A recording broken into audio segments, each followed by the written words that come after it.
বাইশা। ও বুঝতে পারছি, ওই জায়গায় হয় নাই, ওই যে একটু গন্ডগোল হয়েছিল, তাই না? বুঝতে পারছি। ঠিক আছে, আমি সালাম দিয়ে আলোচনা শুরু করছি। একটু দাঁড়ানো ভাইরা, একটু আসেন, ভিতরে আসেন। আসসালামু আলাইকুম ওয়া রাহমাতুল্লাহি ওয়া বারাকাতুহু। ইন্নাল হামদালিল্লাহিল আকরামিল্লাযী খালাকাল ইনসানা ওয়া কাররামাহু ওয়া 'আল্লামাহু মিনাল বায়ানি মা লাম ইয়া'লাম। ফাসুবহানাল্লাযী লা ইহসা ইমতিনানুহু বিল লিসানি ওয়ালা বিল কলাম। نشهد أن لا إله إلا الله وحده لا شريك له ونشهد أن سيدنا وسندنا وحبيبنا ومولانا محمدا عبده ورسوله الذي أرسله بالحق بشيرا ونذيرا وداعيا إلى الله بإذنه وسراجا وقمرا منيرا. فقد قال الله تعالى في كلامه المجيد وفي فرقانه الحميد. সকলে জবান সেরে মোহাব্বতে আওয়াজ দিয়ে পড়ুন, আউযু বিল্লাহি মিনাশ শাইতানির রাজীম। বিসমিল্লাহির রাহমানির রাহিম।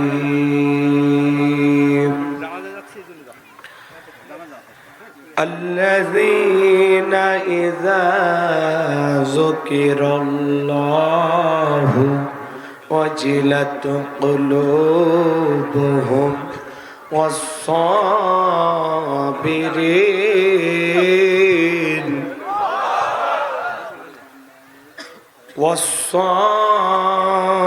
والصابرين على ما أصابهم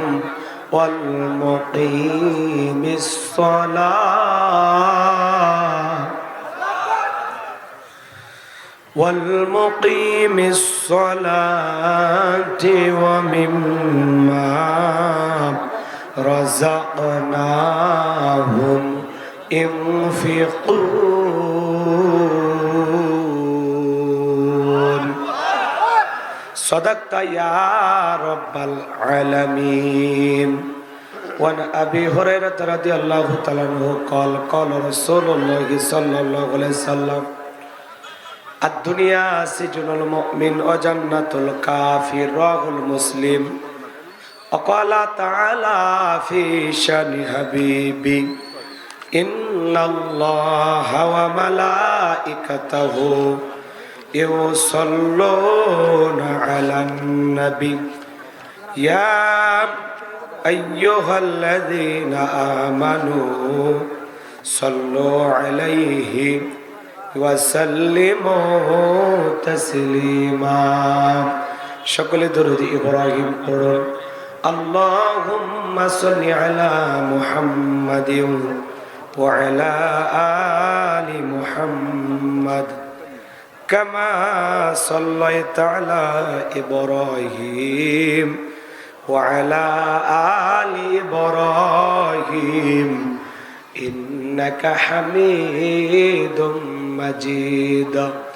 اللهم بارك على محمد وعلى آل محمد كما باركت على إبراهيم وعلى آل إبراهيم إنك حميد مجيد.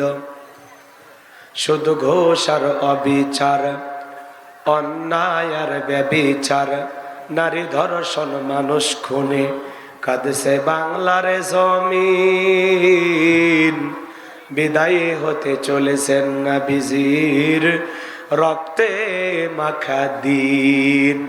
সিডি আর টেলিভিশন, ইন্টারনেট আর মোবাইল ফোন কেড়ে নিল মানুষের মন। খোদার কালাম লাঞ্ছিত হয়ে কাঁদছে রাতে দিন, বিদায় হতে চলেছেন নবীজির রক্তে মাখা দিন। তবে মানুষ তোমরা মনে রেখো, তবে মানুষ তোমরা মনে রেখো, একদিন তোর সোনার শরীর থাকবে না রে আর। মাটির দেহ মাটির মাঝে মিশবে রে ধোলাই। কিসের টাকা কিসের বাড়ি, ও তুমি কিসের করো জমিদারি, সঙ্গে তোমার কেউ যাবে না পুরুষ কিংবা নারী। বট বৃক্ষে কলসমহল কে দিল রে লতার গাছে কদু, মৌমাছিরা কার আদেশে মৌসাকে দেয় মধু। শিমল গাছে কে দিল রে নরম নরম তুলা, চৈত্র মাসে কার আদেশে জমিন মাঝে ধুলা। কে বা হলো দিবারাত্রি দক্ষিণা হিমেল বায়ু, কোথা থেকে পেলি রে তুই তোর জীবনের আয়ু। কে বা দিল তোর মুখে হাসি অথই মধুর কথা, কেমনে রে তুই বুঝতে পারিস আপন জনের ব্যথা। মাঠের তরে কে বিশালো সবুজ শ্যামল ছবি,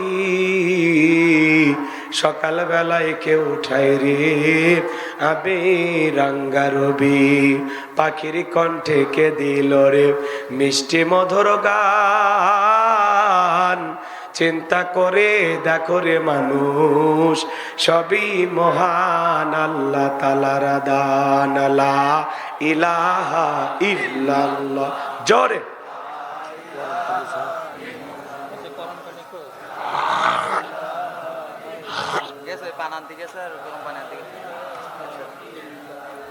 জোরে লা ইলাহা ইল্লাল্লাহ, জোরে। যার দিলে আছে আমার আল্লাহর ভয়, যার মনে আছে আমার আল্লাহর ভয়, আল্লাহ আল্লাহ সব সময়। আহার নিদেরা ভালো লাগে না এই দুনিয়া, ভালো লাগে না, ভালো লাগে শুধু ইল্লাল্লাহ, লা ইলাহা ইল্লাল্লাহ, জোরে জোরে লা ইলাহা। একটু লোকজন পাঠায়, রাস্তার লোকগুলোকে ভিতরে নিয়ে আসে, একটু লোক পাঠায় অনুরোধ। জোরে লা ইলাহা ইল্লাল্লাহ, জোরে। যারা রাস্তায় আছেন ভাই একটু ভেতরে বসেন। লা ইলাহা ইল্লাল্লাহ, লা ইলাহা ইল্লাল্লাহু মুহাম্মাদুর রাসূলুল্লাহ। জবান ছেড়ে এক বাক্যে পড়ছি সাল্লাল্লাহু আলাইহি ওয়াসাল্লাম। বাংলাদেশের ঐতিহ্যবাহী যশোর জেলার জিগরগাছার থানার অন্তর্গত হাজী আব্দুল মালিক সর্দার হাফিজে মাদ্রাসা ও ইতিমখানার উদ্যোগে আজকের ওয়াজ মাহফিলের সম্মানিত সুযোগ্য অনারেবল প্রেসিডেন্ট, জাতির শ্রেষ্ঠ সন্তান, বীর মুক্তিযোদ্ধা আলহাজ ডাক্তার আফম খলিলুর রহমান সাহেব, আল্লাহ পাক তার গোলামকে হায়াতে তৈয়বা সিয়াতে কুল্লিয়া দান করুন, সকলে বলুন আমিন। আজকের প্রোগ্রামের প্রধান অতিথি বিশিষ্ট রাজনীতিবিদ, সমাজসেবক, সম্মানিত উপজেলা পরিষদের চেয়ারম্যান জনাব মোহাম্মদ মনিরুল ইসলাম সাহেব, আল্লাহ পাক তার গোলামকে হায়াতে তৈয়বা সিয়াতে কুল্লিয়া দান করুন, সকলে বলুন আমিন। আজকের প্রোগ্রামের অন্যান্য অতিথিবৃন্দ আলোচনা রেখে ধন্য করেছেন বিশিষ্ট ইসলামী চিন্তাবিদ, মুফাসসির কোরআন শ্রদ্ধাভাজন বড় ভাই হাফিজ মাওলানা মোহাম্মদ নুরুল ইসলাম আজাদি সাহেব, আল্লাহ পাক তার গোলামের কণ্ঠ দ্বীনের জন্য, ইসলামের জন্য, কোরআনের ময়দানের জন্য কবুল করুন। সকলে বলুন আমিন। মঞ্চে উপস্থিত সম্মানিত ওলামায়ে কেরাম, সামনে বসা পিতৃসমতুল্য মুরব্বী বাবাজিরা, কলিজার টুকরা প্রাণপ্রিয় যুবক ভাইরা, ছোট্ট ছোট সেনামানিকেরা, পর্দার আড়ালের সম্মানিত অবলা সরলা আবেদা সালেহা মা ও বোনেরা, প্রশাসনের সম্মানিত পুলিশের ভাইয়েরা, ডিবির ভাইয়েরা, জাতির বিবেক প্রিয় সাংবাদিক বন্ধুগণ, বিভিন্ন রাজনৈতিক দলের সম্মানিত নেতা কর্মী ভাইয়েরা, সবাইকে আরেকটি বার সালাম দিচ্ছি। আশা করছি সকলে সালামের জবাব জোরে সোরে দেবেন। আসসালামু আলাইকুম ওয়া রাহমাতুল্লাহি ওয়া বারাকাতুহু। আমরা শুকরিয়া আদায় করতেছি সেই মহান মনিবের দরবারে, আল্লাহ পাক সুবহানাহু ওয়া তাআলা অত্যন্ত দয়া করে, করুণা করে, মায়া করে, মহব্বত করে, ভালোবেসে, পছন্দ করে, অত্র এলাকা থেকে গনে গনে গুণান্বিত করে, যাচাই বাছাই করে, শুধুমাত্র কেবলমাত্র কোরআনুল কারীমের মহব্বতে আজকের মাহফিলে আসার বসার সুযোগ দান করেছেন। সে মহান রবের দরবারে সিজদাবরত চিত্তে কালিমাতু শুকর আদায় করে পড়ছি আলহামদুলিল্লাহ। লক্ষ কোটি দরুদ সালাম মানবতার শ্রেষ্ঠ বন্ধু বিশ্বনবী, বিশ্বনেতা, যিনি আইয়ামে জাহিলিয়াতের যুগে আগমন করে অসভ্য মানুষগুলোকে সভ্য বানিয়েছেন, অভদ্র মানুষগুলোকে ভদ্র বানিয়েছেন, কোরআন নামের সংবিধান দিয়া, কোরআনের রাজ কায়েম করিয়া সোনালী যুগ বাহার দিয়ে মদিনার পাক ভূমিতে শায়িত আছেন। সে রাসূলের প্রতি কলিজা ভরা মহব্বত নিয়ে পড়ছি দরুদ সালাম। সকলেই পড়ুন সাল্লাল্লাহু আলাইহি ওয়াসাল্লাম। সম্মানিত ভাইরা, আজকের এই প্রোগ্রামে আসতে পেরে, বসতে পেরে আপনারা খুশি না বেজার? কারা কারা বেজার? দুই হাত তুলে দেখান তো দেখি। কি আপনারা বেজার? না বুঝে তুলেছেন, তাই না? এই সাইড দিয়েও কিছু বসার ব্যবস্থা করেছেন। যারা রাস্তায় আছেন ওদেরকে একটু কাছে নিয়ে এসে, একটু কাছে নিয়ে এসে। যে ভাইরা ঝোঁকে তালে হাত তুললেন, বলেন তো সব জায়গায় তালে তাল মিলালে বিপদ আছে না নাই? খালি জোশ থাকলে হবে না, জোশের সাথে হুশও থাকা লাগবে। কথা বলে ঠিক কিনা? আজকের মাহফিল আসতে পেরে, বসতে পেরে কারা কারা খুশি, মুখে নিয়ে হাসি, আওয়াজ দেবে বেশি। আল্লাহ নামের এমন একটি স্লোগান দেবেন, এলাকায় যদি কোনো ইসলাম বিরোধী উই পোকা, সার পোকা, তেলা পোকা থাকে, ওদের কলিজায় যেন কম্পন সৃষ্টি হয়, এমন আওয়াজ তুলতে রাজি আছেন যারা? বীর মুসলমানের মতো দুটি হাত টান টান করে তুলে দেখান তো তারা। লিল্লাহে তাকবীর, লিল্লাহে তাকবীর। আল কোরআনের আলো, আল হাদিসের আলো, দুনিয়ার মুসলিম, সারা বিশ্বের মুসলিম। আমার নেতা তোমার নেতা, আমার নেতা তোমার নেতা। লিল্লাহে তাকবীর। আল কোরআনের আলো, আল হাদিসের আলো, দুর্নীতির আলো। হাঁটাইবেন না দেন তো, মাশাআল্লাহ, মারহাবা। আস্তে কারো নাকে যেন না লাগে, হাত নামান। অনেকে ঝোঁকে তালে বলেই ফেলেছেন দুর্নীতির আলো ঘরে ঘরে যান। বাংলাদেশে দুর্নীতি দমন কমিশন আছে না নাই? এরপরে দুর্নীতি কমেছে নাকি ডিজিটাল কাজে বেড়ে চলেছে? দিন যত গড়াচ্ছে দুর্নীতির পাল্লা তত ভারী হচ্ছে। কথা বলেন ঠিক কিনা? আমরা চাই আমাদের প্রিয় মাতৃভূমি বাংলাদেশ দুর্নীতি মুক্ত আল্লাহ কবুল করেন, চিল্লা বলেন আমিন। আমরা চাই আমাদের বাংলাদেশ যৌতুক মুক্ত আল্লাহ কবুল করেন, চিল্লা বলেন আমিন। আমরা চাই আমাদের বাংলাদেশ মাদক মুক্ত আল্লাহ কবুল করেন, চিল্লা বলেন আমিন। আমরা চাই আমাদের বাংলাদেশ নাস্তিক মুক্ত আল্লাহ কবুল করেন, চিল্লা বলেন আমিন। সম্মানিত ভাইরা, আমার ভূমিকায় লম্বা কথা নয়, সরাসরি মূল আলোচনায় প্রবেশ করতে চাই। তারপরে দুইটি কথা না বললেই নয়। আমরা যত জায়গায় কোরআনে কথা বলতে যাই, বলে হুজুর সাবধানে আলোচনা করবেন, ভুলে যাবেন না এলাকা কার। ওদের কথার সাইজ শুনে মনে হয় এলাকা ওদের বাবার। আছে না নাই? আওয়াজ দিলে পুরুষের মতো দেবেন, আমি করব ওয়াজ, আপনারা দেবেন আওয়াজ, জবাব দেবেন ঠিক ঠিক, আলোচনা হবে কমপ্লিট। শ্রোতাদের স্পিরিটে বাড়ে, বক্তার হিট, আলোচনা হবে জায়গা মতো ফিট। কিছু আজ প্যান্ডেলে, কিছু আজ অ্যাঙ্গেলে, জ্ঞানী লোকের জন্য ইশারায় যথেষ্ট। কথা বলে ঠিক কি না? অনেক জায়গায় ওয়াজ করতে গেলে বলে হুজুর ওয়াজ যা করবেন করবেন, খবরদার রাজনীতির কোনো আলোচনা করবেন না। আছে না নাই? আপনারাই বলেন তো, আমার বাড়ি কোন জেলা? গাইবান্ধা। গরিব এলাকায় বাড়ি দেখাবার জেলার নামটা নিতে আপনাদের কষ্ট হচ্ছে, একটু জোরে বলেন আমার বাড়ি কোথায়? গাইবান্ধায়। আমি আসছি কোন জেলায়? যশোর। বিশ্বাস করেন আমি গাইবান্ধা থেকে যশোরে এসেছি শুধুমাত্র কর্ণের কথা বলার আশায়, এছাড়া আমার আর অন্য কোনো উদ্দেশ্য নাই। কথা বলেন ঠিক কিনা? আর গাইবান্ধা থেকে যশোরে এসে রাজনীতি করে আমার কোনো লাভ আছে? আগামী নির্বাচনে এলাকার মহিলা মেম্বার পদে দাঁড়ানোর কোনো চান্স আছে? তাহলে আমি কেন এখানে রাজনীতি করব? যদি করাই লাগে নিজের জেলা গাইবান্ধাই করব। কথা বলেন ঠিক কিনা? এই জন্য আপনার টেনশন মুক্ত থাকবেন। আমি আপনাদের কথার সাথে একমত। আমি বাংলাদেশের রাজনীতি কোনো দলের বক্তা না, আমি রাজনীতি কোনো বক্তব্য দেব না। I will not any political lot because I am not a leader of any political party. কারণ এখানে সব দলের লোক আছে, আছে না নাই? এখানে বসে আছেন আওয়ামী লীগ, বিএনপি, জাতীয় পার্টি, জামাত ইসলাম, জাসদ, বাসদ, চরমানা, আরশিদ, দানবাগি, ফুরফুরা, হাটহাজারী, ওলামা নিজামা, তাবলিগ, পাবলিক, ওলামা লীগ, গণতন্ত্র, গণফোরাম, সুসমাজ, বিকল্প ধারা, এলজিবিপি, ডেমোক্রেটিক শক্তি, বিপিএল সোসাইটি, 4 দল, 14 দল, 8 দল, 19 দল, 20 দল, ইসলাম, বিএনএফ, বাংলাদেশ কংগ্রেস যে পর্যন্তই থাক। বাংলাদেশের কত দল? ভিপি নুরের আছে গণ অধিকার পরিষদ, তৈমুর চাচা খুলেছিল তৃণমূল বিএনপি। চাচা এখন কান্দে, চাচার হাতে মূলে ধরায় দিয়েছে। কথা কোন ঠিক কিনা? এত দলীয় লোক সেখানে, আমি কি বোকা দলীয় আলোচনা করব? এই দিক থেকে যদি একটা দলের লোক গুতা মারে, ওই দিক থেকে আর একটা দলের লোক থানায় টেলিফোন করে, আমি হুজুরের অবস্থা ভালো না খারাপ? অতএব আজকের মাহফিলে বাংলাদেশের রাজনীতি নিয়ে কোনো আলোচনা করা হবে না। বলেন, বাংলাদেশের রাজনীতি নিয়ে কোনো আলোচনা করা হবে না। তবে হ্যাঁ, আমি যদি কোনো রাজনৈতিক বক্তব্য দেই, এই পৃথিবীর শ্রেষ্ঠ রাজনীতিবিদ, শ্রেষ্ঠ রাষ্ট্রনায়ক, শ্রেষ্ঠ রাষ্ট্রপতি, শ্রেষ্ঠ সেনাপতি, শ্রেষ্ঠ বৈজ্ঞানিক, শ্রেষ্ঠ দার্শনিক, শ্রেষ্ঠ বাবা, শ্রেষ্ঠ নানাব, শ্রেষ্ঠ আদর্শ, শ্রেষ্ঠ মহামানব রহমাতুল লিল আলামিনের মদিনার আদর্শের রাজনীতির কথা বলবো। আমি যদি কোনো রাজনৈতিক বক্তব্য দেই, খলিফাতুল মুসলিমিন, আমিরুল মুমিনিন হযরত ওমর ফারুকের আদর্শের রাজনীতির কথা বলবো। সেই ওমর ফারুক আল্লাহর জমিনে আল্লাহর আইনকে প্রতিষ্ঠিত করতে গিয়ে নিজের কলিজার টুকরা ছেলেকে পর্যন্ত ছাড় দেয় না। কথা বলে ঠিক কিনা? সেই মদিনাওয়ালার আদর্শের রাজনীতির কথা শোনার পর আপনার যেন আবার চুলকে নিয়ে আরম্ভ না হয়।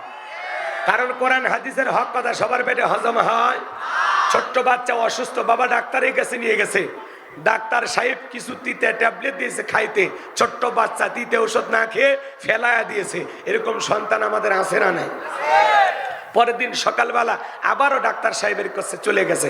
ডাক্তার সাহেব, গতকালকে ট্যাবলেট দিয়েছিলেন তিতে, আমি ছেলের পিতা, বলেন না ছেলেরে কোন কায়দায় ঔষধ খাওয়ায়? বলে উপায় একটাই আছে, সেটা হলো যশোরের ভালো কোনো হোটেল থেকে মিষ্টি কিনেন, মিষ্টি কিনে মিষ্টি একটু ফাঁক করেন, ফাঁক করে ভিতরে ট্যাবলেট ঢুকিয়ে দেন, দিয়ে পূর্বের মতো মিষ্টি বানায় ছেলের সামনে খাইতে দেন। আশা করা যায় মিষ্টিও খাওয়া হবে, ট্যাবলেটও ভিতরে চলে যাবে, আপনার সন্তানটাও সুস্থতা লাভ করবে। ডাক্তার এমন কৌশল বাবার কাছে চমৎকার মনে হলো, বাবা তাই আমল করলেন। মিষ্টির ভিতরে ট্যাবলেট দিয়া ছেলের সামনে প্লেটে বা পিরিজে খাইতে দিয়েছে। বাজান তুমি মিষ্টি খাও, আমি তোমার জন্য 1 গ্লাস পানি নিয়ে আসি। এইবার বাবা পানি নিয়ে এসে দেখে প্লেটের মিষ্টি খাওয়া শেষ। মনে মনে কয়েকবার সুবহানাল্লাহ আলহামদুলিল্লাহ পরে জিজ্ঞাসা করে, বাজান মিষ্টি খাইছো? ছেলে উত্তর করে বলে, হ্যাঁ আব্বা মিষ্টি খাইছি ঠিকই, কিন্তু মিষ্টির ভিতরে যে বিসি ছিল ওইটা খাই নাই। সমাজের বাস্তবতা তাই। বলে হুজুর ওয়াজ করেন, কোনো সমস্যা নাই। আমরা যখন বলি তিবিয়ানাল লিকুল্লি শাই, মানব জীবন পরিচালনা করার জন্য রান্নাঘর থেকে পার্লামেন্ট পর্যন্ত যত নিয়ম নীতি দরকার দিয়েছেন বিশ্ব সরকার, তখন এক শ্রেণীর মুসলমানের কাছে এই কোরআন হাদিসের হক কথা, এই ট্যাবলেট মার্কা আলোচনা সহ্য হয় না। ওরাই তখন আলেমদের বিরুদ্ধে, ইসলামের বিরুদ্ধে ষড়যন্ত্র করে। আপনারাই বলেন তো, সুদ করে সামনে যদি সুদের বিষয় নিয়ে আলোচনা করা হয়, ও কি মিষ্টি এসে বলবে হুজুর হা করেন একটু মিষ্টি খান? নাকি বলবে এই হুজুর এসে সুদের ওয়াজ কইরা আমার সুদের ব্যবসায় লালবাতি জ্বালাইছে? কথা বলে ঠিক কিনা? যারা ঘুষ খায়, দুর্নীতি করে, হারাম খায় ভুড়ি বানাচ্ছে, 26 মাসের গর্ভবতী, ওদের সামনে ঘুষের আলোচনা করলে খুশি না বেজার? যারা বেনামাজি, নামাজ পড়ে আসার খাইয়া পইরা আল্লাহ সিজদা দেয় না, ওদের সামনে নামাজের ওয়াজ করলে খুশি না বেজার? যে সমস্ত মা বোনেরা বোরকা পরে না, পর্দা করে না, বুকে ওড়না পর্যন্ত নেয় না, জিন্সের প্যান্ট গেঞ্জি পরে রাস্তা দিয়ে হাইটা যায়, পিছন দিক দিয়ে তাকালে মনে দূরে সুবেরি গাছ দাঁড়িয়ে আছে, এরকম বেহায়া বেপর্দা নারীর সামনে পর্দার আলোচনা করলে খুশি না বেজার? এক কথায় ওয়াজ যদি কারো বিপক্ষে চলে যায়, কিয়ামত পর্যন্ত সে বক্তার উপরে খুশি হবে না। কথা বলে ঠিক কিনা? এই জন্য পরিষ্কার ভাবে একটি কথা বলে দিতে চাই, আজকের আলোচনা মাহফিল কমিটির মতো হবে না, বক্তার মতো হবে না, শ্রোতাদের মতো হবে না। আল্লাহর কোরআন যা বলবে গোলাম রব্বানি তাই বলবে। এতে কে খুশি কে বেজার ওইটা দেখার টাইম নাই। কথা বলেন ঠিক কিনা? যুগে যুগে নবী রাসূলের দাওয়াতি কাজ করেছেন, তাদের দাওয়াতি কাজেও কাফের বেঈমানেরা বাধার প্রাচীর তৈরি করে দিয়েছিলেন। এরপরে আল্লাহর পয়গম্বরেরা শত বাধার প্রাচীরকে ভেঙে আল্লাহর জমিনে আল্লাহর পথে মানুষকে দাওয়াত দিয়েছেন। কথা বলেন ঠিক কি না? আপনার আমার প্রিয় নবী কালেমার দাওয়াত দিতে গিয়ে, কোরআনের প্রচার করতে গিয়ে মার খেয়েছেন, রক্ত ঝরিয়েছেন, দান দান মোবারক শহীদ হয়ে গেছেন, লোহার টুপি মাথার পিঠে ঢুকে গেছেন। সাহাবায়ে কেরাম দ্বীনকে প্রতিষ্ঠিত করতে গিয়ে মার খেয়েছেন, রক্ত ঝরিয়েছেন, জীবন দিয়েছেন। ও বাংলার মুসলমান, 1971 সালে এদেশের মাটির জন্য, এদেশের স্বাধীনতার জন্য আপনার আমার পূর্বপুরুষেরা যদি রক্ত দিতে পারেন, জীবন দিতে পারেন, প্রয়োজন যদি হয় আল্লাহর জমিনে আল্লাহর দ্বীনকে প্রতিষ্ঠিত করতে গিয়ে, কোরআনের সমাজ কায়েম করতে গিয়ে নবীদের মতো সাহাবায়ে কেরামদের মতো বুকের তাজা রক্ত দিতে হয়, কারা কারা দিতে রাজি? দুই হাত তুলে আল্লাহকে দেখান। লিল্লাহে তাকবীর। হাত টান টান করে তোলেন, সোজা করেন, হাত সোজা করেন। ওই যে মাঝে মাঝে হাত ব্যাকা করে তুলেছেন, দুই হাত সোজা করার শক্তি নাই। আপনি পুরুষ মানুষ, দুধ ডিম ভিটামিন ক্যালসিয়াম মাঝে মাঝে কিনে খাবেন, একেবারে দুর্বল হলে চলতে পারবেন না। হাত সোজা করেন, একটা তাকবীর দেন, লিল্লাহে তাকবীর। হাত সোজা করেন। আমার আল্লাহ রাব্বুল আলামিন বলেন, ইন্নাল্লাহা আশতারা মিনাল মুমিনিনা আনফুসাহুম ওয়া আমওয়ালাহুম বিআন্না লাহুমুল জান্নাহ। সূরা তাওবার 111 নম্বর আয়াতে আল্লাহ পাক জানায়া দিলেন, নিশ্চয়ই মুমিন বান্দাদের জান মাল আমি আল্লাহ ক্রয় করে নিয়েছি, বিনিময়ে দেব জান্নাত। বলুন সুবহানাল্লাহ। তাহলে বলেন তো বাজান, আপনার আমার জীবনের মালিক কে? এই যশোরের যুবকেরা ভালো করে বলো তো, এই জীবনের মালিক কে? প্রেম করবা আর পার্কে নিয়ে যা প্রেমিকাকে ডায়লগ দিবা, এ জীবন তোমার, তুমি শুধু আমার। ওরে হাইব্রিড যুবক, এই জীবনের মালিক কে? আপনার আমার সম্পদের মালিক কে?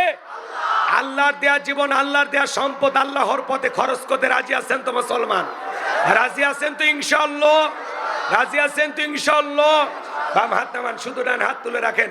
আল্লাহ রাব্বুল আলামিন বলেন, ইল্লা আসহাবাল ইয়ামিন ফি জান্নাতিন ইয়াতাসাআলুন। সূরা মুদ্দাসিরের ভিতরে আল্লাহ পাক জানায়া দিলেন, ডানপন্থী যারা জান্নাতের বাগানে থাকবে তারা। বলেন সুবহানাল্লাহ। কোনো কথা হবে না। কিছুক্ষণ আগেই বললেন হুজুর জীবন দিতে রাজি, রক্ত দিতে রাজি। আপাতত জীবন রক্তের দুইটার কোনোটাই দেয়া লাগবে না। ডান হাতটা পকেটের ভিতর ঢুকে দিয়া যে যা পারেন, যতটুকু পারেন এই মাদ্রাসার জন্য প্রাণ ভরে দান করবেন, এতিমখানা বাচ্চাদের জন্য প্রাণ ভরে দান করবেন। কয়েকজন হাফেজের মাথায় সম্মানের পাগড়ি পরায় দিলাম, তাদের মহাব্বত ভালোবাসা সবাই দান করবেন। সোজা ডান হাত নিজের পকেটে দেন, অন্য কারো পকেটে হাত দিয়ে পকেট মেরে বলে মার খেন না। সবাই পকেটে হাত দেন, আমিও দিচ্ছি, দেন। সবাই পকেটে হাত দেন। ছেলে পেলে যারা আসো, ব্যাগ নিয়ে, রুমাল নিয়ে, চাদর নিয়ে, যার কাছে যা আছে তাই নিয়ে মাঠে নামো, খেলা হবে, খেলা হবে। সবাই যাচ্ছে, সবাই একটু মেহরবানি। কই আপনারা লোকজন কই? সবাই পকেটে হাত দেন, সবাই পকেটে হাত দেন। আল্লাহ সবাইকে দেওয়ার তৌফিক দান করুন। জোরে বলেন আমিন। 2-1 মিনিটের মধ্যে তাড়াতাড়ি দেন, তাড়াতাড়ি দেন। যারা 5-10 হাজার 1-2 লাখ টাকা দেবেন আমার হাতে দেন, আমি মুসাফির দিল থেকে দোয়া করে দেবো। আসেন দরদের ভাইরা আমার, তাড়াতাড়ি আসেন, তাড়াতাড়ি আসেন। ছেলে পেলে ব্যাগ নিয়ে, রুমাল নিয়ে, কই কি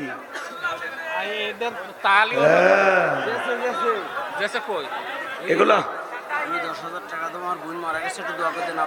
স্বেচ্ছাসেবক কই আপনাদের? তাড়াতাড়ি ভিতরে পাঠা দেন, মহিলা পেটের লোক পাঠা দেন। আমার মা বোন যারা বসে আছেন, মা আপনারাও প্রাণ ভরে দান করবেন এই মাদ্রাসার জন্য। আমি জানি যশোরের মা বোনদের দিল খুবই নরম, তারা অনেক ভালো। আল্লাহ মা বোনদেরকে বেশি করে দান করার তৌফিক দান করুন। জোরে বলেন আমিন। একটু প্রাণ ভরে দান করেন। সবাই পকেটে হাত দিয়ে 10, 20, 50, 200, 100, 500, 2000, 5000, 10,000, 1 লাখ, 2 লাখ, 5, 6 লাখ, যা পারেন দেন। আল্লাহর হস্তে পকেটে হাত দিয়ে প্রাণ ভরে টাকা বের করে দেন। খবরদার কেউ যেন বিড়ি ম্যাচ দিন না। 2014 সালে ওয়াজ করতে গেছিলাম রংপুর তারাগঞ্জ, ওই জায়গায় কালেকশন চলতেছিল। একজন ব্যাগের ভিতরে দিয়েছিল 2 প্যাকেট বিড়ি, দিয়ে লেখা দিয়েছে 1 প্যাকেট মাহফিল কমিটির আর 1 প্যাকেট বক্তার। কত বড় শয়তান চিন্তা করে। জামতলা 1000 টাকা দিয়ে তার স্ত্রী মারা গেছে। আব্দুল হাই জামতলা বাড়ি, স্ত্রী মারা গেছে, দোয়া চেয়েছেন, নগদ 1000 টাকা। জোরে বলেন মারহাবা। আল্লাহ তাআলা তার প্রিয়তমা স্ত্রী কবরকে জান্নাতের বাগান বানায় দেন, দুনিয়া আখিরাতে ইজ্জত সম্মান বাড়ায় দেন। জোরে বলেন আমিন। গলা টানে, গলা খালি রিভব বাড়ায় দেন। একটু জিকির করেন লা ইলাহা।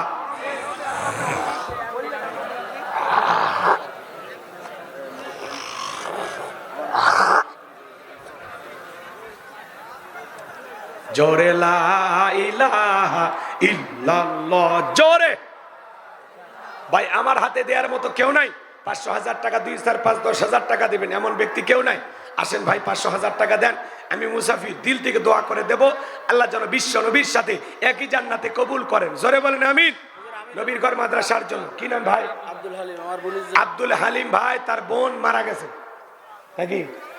বোন মারা গেছে, তার রুহের মাগফিরাত কামনায় আব্দুল হালিম ভাই 10,000 টাকা। জোরে বলেন মারহাবা, লিল্লাহি তাকবীর। আল্লাহ তাআলা আব্দুল হালিম ভাই দানটা কবুল করেন, বড়দানে শামিল করেন।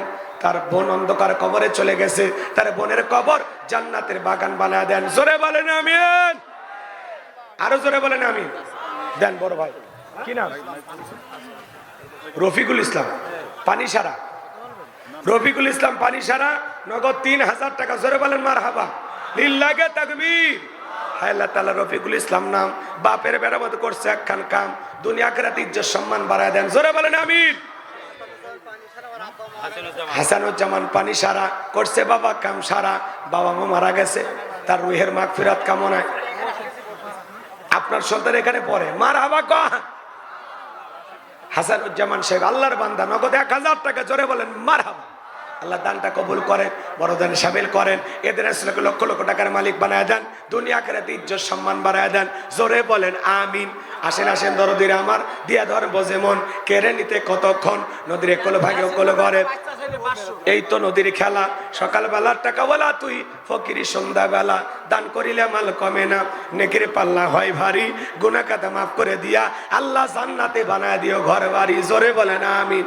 ভাই 2-1 মিনিটের মধ্যে 500,000 টাকা যারা দিবেন মুসাফিরের হাতে একটু নিয়ে আসেন ভাই, দিল থেকে দোয়া করে দেবো। আসেন, আল্লাহ যেন বিশ্ব নবীর সাথে একই জান্নাতে কবুল করেন। কত টাকা পয়সা দুনিয়ার পিছনে আমরা ব্যয় করি, বিড়ি সিগারেট খাইও মাসে 5-10,000 টাকা খরচ হয়। দেন না বাজান, সবাই দেন। ছেলে পেলে ব্যাগ নিয়ে গেছে, সবাই প্রাণ ভরে দেন। রাস্তায় যারা দাঁড়িয়ে আছে তাদের কাছেও টাকা নেন, রাস্তায় যারা দুতলায় বসে আছে ওনাদের কাছেও নেন। জি, ওনাদের কাছেও নেন। হ্যাঁ, মহিলা প্যান্ডেল লোক পাঠাইছেন, মহিলা প্যান্ডেল লোকজন পাঠায় দেন তাড়াতাড়ি তাড়াতাড়ি, সময় কম, খুব দ্রুত গতিতে। কি নাম? আব্দুস সোবাহান, 500 টাকা। জোরে বলেন মারহাবা, লিল্লাহি তাকবীর। এই যে ব্যাগ এখানে করেন, এক জায়গায় করেন। জি, যারা কালেকশন করতেছেন ব্যাগগুলো মঞ্চে পাঠায় দেন, দেন দেন, এখানে দেন।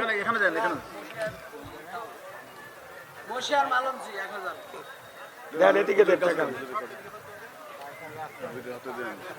মশিউর রহমান মালঞ্চি, আল্লাহরে বান্দা, নগদ 1,000 টাকা। জোরে বলেন মারহাবা।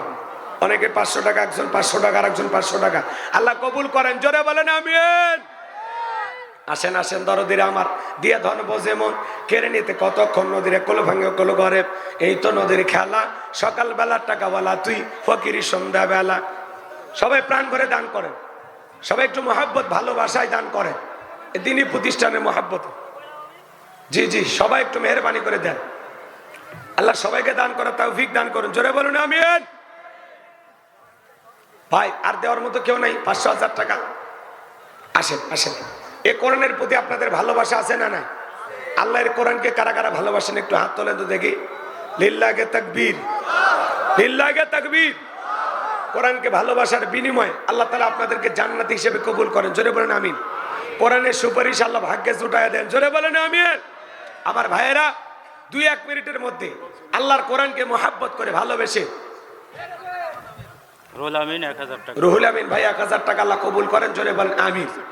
ভাই আমি মুসাফির, আপনাদের জন্য দিল থেকে দোয়া করে দেব, বিশ্ব নবীর সাথে আল্লাহ যেন একই জান্নাতে কবুল করেন। কোরআনের সুপারিশ আল্লাহ যেন ভাগ্যে জোটায় দেন। সোনার মক্কা মদিনা না দেখাইয়া আল্লাহ যেন মৃত্যু না দেয়। আমি মুসাফির তাহাজ্জুদ পড়ে ওই 30 জন বান্দার কথা স্মরণ করে আল্লাহর কাছে দোয়া করব। বলেন তো কোরআন কয় পারা? 30 পারা। এই 30 পারার জন্য এক পারার জন্য 1,000 করে টাকা। 30 জন আল্লাহর বান্দা কে কে দেবেন? আমি মুসাফির দিল থেকে দোয়া করে দেব, আল্লাহ যেন বিশ্ব নবীর সাথে একই জান্নাতে কবুল করেন। কোরআনের সুপারিশ ভাগ্যে জোটায়া দেন। সোনার মক্কা মদিনা না দেখাইয়া আল্লাহ যেন মৃত্যু না দেয়। মুসাফির আমি আপনাদের জন্য দোয়া করব। কে কে আছেন এক পারার জন্য 1,000 করে টাকা? হাত তোলেন। কর্তৃপক্ষের ভাইরা যাবেন, নামগুলো লিখে দেবেন।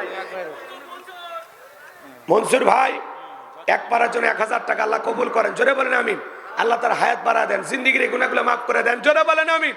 এবার 2 নাম্বার পারা আল্লাহর কোরআনকে ভালোবেসে কোরআনের মহাব্বতে, কি নাম ভাই, কি নাম? আব্দুল মান্নান ভাই, তাড়াতাড়ি কই ওই যে লেখছে গাড়ি পাশে আব্দুল মান্নান ভাই। দ্বিতীয় পারা আল্লাহ কবুল করেন, কোরআনের সুপারিশ ভাগ্যে জোটায় দেন। 3 নাম্বার পারা আল্লাহর কোরআনকে ভালোবেসে কে আছে যে হুজুর আমি দেবো ইনশাল্লাহ, কি নাম ভাই? হ্যাঁ, মাহবুবুর রহমান। আল্লাহর কোরআনকে ভালোবেসে 3 নাম্বার পারার জন্য 1000 টাকা আল্লাহ কবুল করেন, জোরে বলেন আমিন। আর কে আছেন 4 নাম্বার পারা আল্লাহর কোরআনকে ভালোবেসে কোরআনের মহাব্বতে মুসাফির, আপনার জন্য দোয়া করবো বাজান, কি নাম বলেন? কত টাকা পয়সা কত দুনিয়াতে খরচ হয়ে যায় ভাই, কি নাম? হাশেম আলী, তরকারি বাজার, আল্লাহ কবুল করেন, জোরে বলেন আমি। 4 নাম্বার পারা হয়ে গেছে। 5 নাম্বার পারা আল্লাহর কোরআনকে ভালোবেসে ভাগ্যবান ব্যক্তি কে? হাত তোলেন, হাত তোলেন। সোনার ভাই আমার, কলিজার ভাই আমার, হাতটা তোলেন, কি নাম বলেন? 1000 টাকা। 5 নাম্বার পারা আল্লাহর কোরআনকে ভালোবেসে, কি নাম?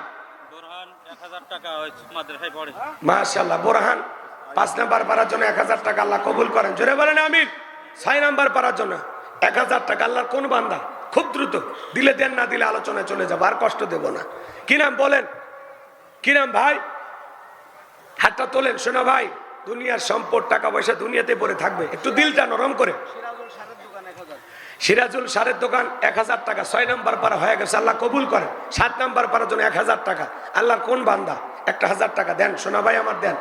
অনেক ফুলের চাষ আপনারা করেন, কোটি কোটি টাকার ফুল বিক্রি করলেন 14 ফেব্রুয়ারিতে। বাংলাদেশে প্রায় 300 কোটি টাকার উপরে ফুল বিক্রি হয়েছে। এ টাকাগুলো গেল কোথায়? সবাই একটু প্রাণ করে দেন, একটু খালি গরম পানি, গরম পানি আছে ভাই, আছে? কে আছেন বলেন? 6 নাম্বার পারার জন্য 1000 টাকা, কি নাম? দেবেন না? বাংলাদেশের এমন কোন জেলা নাই যে জেলায় 30 জন চাইলে পাই নাই। আপনাদের এখানে পাবো কিনা আল্লাহ জান। আল্লাহর কোরআনকে ভালোবেসে রসুলের সুপারিশ ভাগ্যে জুটবে, আমি দোয়া করব ভাই। ওই যে চাচা মিয়া, কি নাম? হ্যাঁ, আতিয়া রহমান, বাসা কোথায়? ওনারা চেনে, ওনারা। আচ্ছা, আপনারা চিনে নেন ওনার বাসা কোথায়। দেখেন হুজুর 1000 টাকা 6 নাম্বার পারার জন্য আল্লাহ কবুল করেন। 7 নাম্বার পারা 1000 টাকা মরহুম হাজী নূর বক্সের ছেলে, মরহুম হাজী নূর বক্সের ছেলে 1000 টাকা এক পারার জন্য 7 পারা হয়ে গেছে, আল্লাহ কবুল করেন, জোরে বলেন আমিন। আল্লাহ তার বাবার কবরকে জান্নাতের বাগান বানায় দেন, জোরে বলেন আমিন। এবার 7 পারা হয়ে গেল। 8 নাম্বার পারা আল্লাহর কোরআনকে মহব্বত করে, কি নাম? খুব দ্রুত গতিতে, কি নাম? জাহাঙ্গীর স্যার বলেন, কি নাম? আছেন কেউ আছেন? হ্যাঁ, নাই আর কেউ নাই? না, সভাপতি সাহেব দিবে তো ওনাকে। জি জি, কি নাম? কাশিম আলী একজন, এক পারার জন্য 1000 টাকা আল্লাহ কবুল করেন। 8 নাম্বার পারা হয়ে গেছে, আল্লাহ কবুল করেন, জোরে বলেন আমিন। 9 নাম্বার পারার জন্য 1000 টাকা, কি নাম বলেন ভাই? দেন, দিলে দেন, না দিলে বয়ান করি, চলেন, কষ্ট দেওয়া যাবে না। আছেন কেউ? আছেন, দেবেন?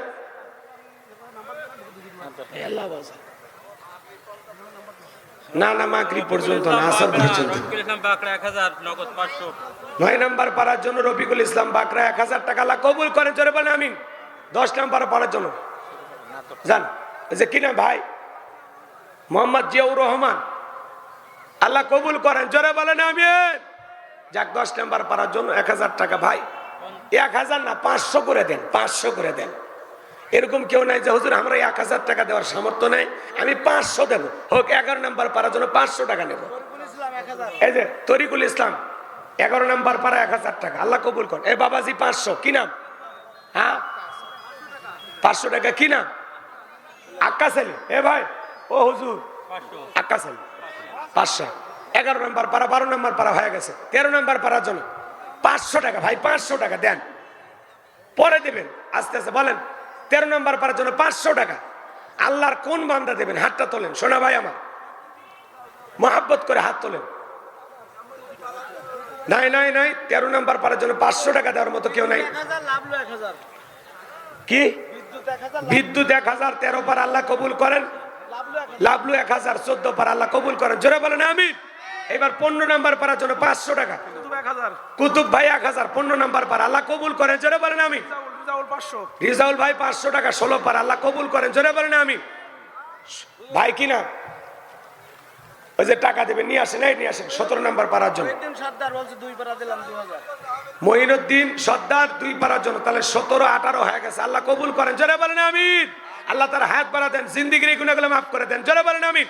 19 আর 20 নাম্বার পাড়ার জন্য 500 টাকা 1000 টাকা যা খুশি দেন, বলেন 19 আর 20 কি নাম? এই যে ভাই 19 পাড়ার জন্য নিয়ে আসো, এই বাবা নিয়ে আসো তাড়াতাড়ি, আল্লাহ কবুল করেন, জোরে বলেন আমিন। 19 পারা হয়ে গেছে, 20 পারা হয়ে গেছে, আলহামদুলিল্লাহ, আল্লাহ কবুল করেন। আর কেউ আছেন 21 পারার জন্য 500 টাকা, মাত্র 500 দেন, নবীর ঘর মাদ্রাসায় দেবেন, একটু মহাব্বত আর ভালোবাসায়, দিলটা নরম করে। দরদের ভাইয়ের আমার কেউ আছেন? নাই, ঠিক আছে। 20 তাহাজ্জুদ আলী 21 পারার জন্য 1000, আল্লাহ কবুল করে, জোরে বলেন আমিন। আর 9 জন মানুষ 500 টাকা 1000 টাকা, ভাগ্যবান কি আছে? কি নাম কি? হে মাহবুর ভাই 22 পারার জন্য 500 টাকা 1000 টাকা যা দিয়েছেন আল্লাহ কবুল। নিয়ে আসো বাবা, টাকা নিয়ে আসো। 2 পারা 2000, কি নাম আপনার? এ ভাই নাম লেখেন গো। কামরুজ্জামান 2 পারার জন্য, তাহলে কত হলো? 22 পারা হয়ে গেছে, 23 24 হয়ে গেছে, আল্লাহ কবুল করে, জোরে বলেন আমিন। একজন 500 24 25 পারা হয়ে গেছে, আল্লাহ কবুল করেন, জোরে বলেন আমিন। আর 5 জন আলহামদুলিল্লাহ, মাঝখানে আছেন, দিলে দেন, না দিলে চলেন, আলোচনা চলে যায়, আর কষ্ট দেবেন। আর একজন 500 টাকা, আর একজন 500, 26 পারা হয়ে গেছে, আল্লাহ কবুল করেন, জোরে বলেন আমিন। মাহবুর বদখানা কত দিল?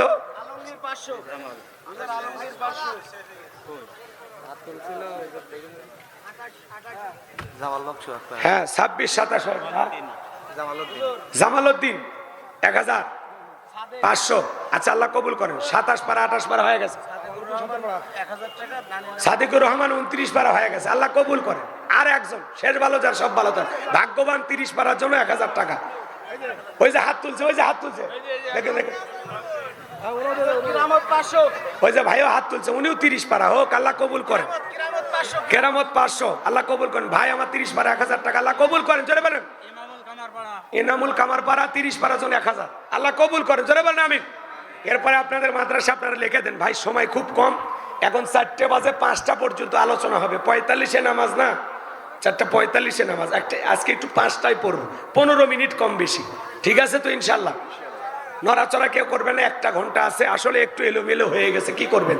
আমি তো টাইম মতোই আসছি, আমি 1:45-এ এলাকায় আসছি, কথা কি বুঝতে পারছেন? একটু আগে ভাগে দিলে, লম্বা সময় পাইলে আলোচনা ভালো হয়, তাড়াহুড়ো করে ওয়াজ হয় না, কথা কি বুঝতে পারছেন?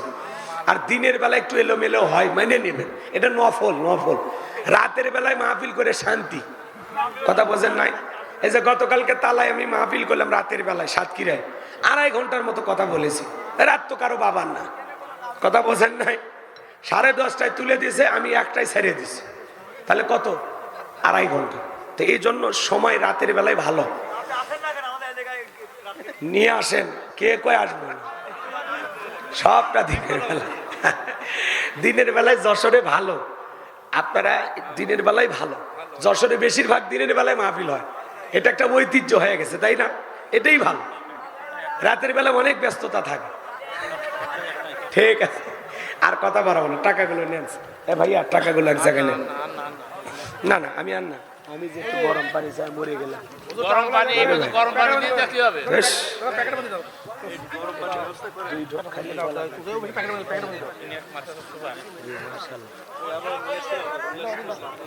জি ভাই, জি শোনেন, ছোট্ট একটি আয়াত তিলাওয়াত করেছি, একটু মনোযোগ, এদিক সেদিক করার কোনো সুযোগ নাই।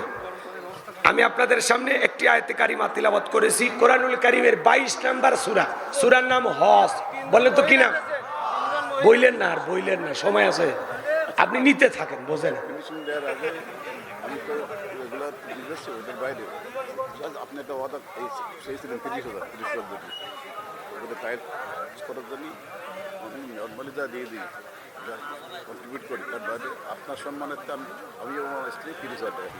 আলহামদুলিল্লাহ, আজকের মাহফিল লিল্লাহে তাকবীর। আজকের মাহফিলের শ্রদ্ধাভাজন সভাপতি, বীর মুক্তিযোদ্ধা, জাতির শ্রেষ্ঠ সন্তান আলহাজ ডাক্তার আফম খলিলুর রহমান, উনি তো মাদ্রাসার সাথে লেগেই আছেন বরাবর, সুখে দুঃখে সবসময় পাশে থাকেন, অনেক দেন, তারপরে আজকের মাহফিলে সভাপতি ওনার স্ত্রী এবং ওনার পক্ষ থেকে আজকের মাহফিলে 30,000 টাকা জোরে কোন মারহাবা লিল্লাহি তাকবীর। আল্লাহ কবুল করেন, হায়াত বাড়া দেন, জিন্দিগির গুনাহগুলো মাফ করে দেন, তার পরিবারের উপর খাস রহমত বরকত নাজিল করেন, তাদের দাম্পত্য জীবনকে আল্লাহ হযরত আলী আর ফাতেমার মতো কবুল করেন, জোরে বলেন আমিন। তার প্রিয়তমা স্ত্রীকে আল্লাহ ফাতেমার উত্তরসূরি হিসেবে কবুল করেন, জোরে কোন আমিন। আমি কথা বলবো পবিত্র কুরআনুল কারীমের কত নাম্বার সূরা বললাম? 22। জোরে জোরে জোরে 22। সূরাটির নাম কি বললাম? হজ। মোট আয়াত আছে 78টি, রুকু আছে 10টি। বিশ্বনবীর মদিনার জিন্দেগিতে এই সূরাটি নাজিল হয়েছেন, বলুন আল্লাহু আকবার। আমি আপনাদের সামনে একটি আয়াতে কারিমা তিলাওয়াত করেছি, আয়াতের নাম্বার হলো 35। কত নাম্বার? 35। কথা কয় না কে? এ যুবক, ডিসকভার গাড়ি আছে না 135, খালি 100 বাদ দাও, থাকে কি? কথাকে বোঝা গেল যুবক? ভালোই তো বোঝে নাকি? আয়াত নাম্বার কত? 35। যদিও আয়াত একটি আয়াতের ভিতরে আল্লাহ পাক 4টি বিষয় নিয়ে আলোচনা করেছেন। কয়টা? জোরে বলেন কয়টা? আমি দেখি তো 4টে শেষ করতে পারি কি, যদি সম্ভব হয় বলবো, না হলে 2-1টা তো বলাই লাগবে, তাই না? চলেন, কত নাম্বার আয়াত? 35। একটু জবান ছেড়ে সবাই আমার সাথে একটু মহাব্বতে পড়েন। আউযু বিল্লাহি মিনাশ শাইতানির রাজিম। বিসমিল্লাহির রহমানির রহিম। বিতাড়িত মুরদাদ শয়তানের কাছ থেকে আল্লাহ পাকের কাছে আশ্রয় প্রার্থনা চাচ্ছি। পরম করুণাময় দয়ালু আল্লাহ তাআলা নামে শুরু করছি। গরম পানি চাইতে চাইতে জীবন শেষ হয়ে গেল। এমন জায়গায় আছি, আনার আগে খুবই করে।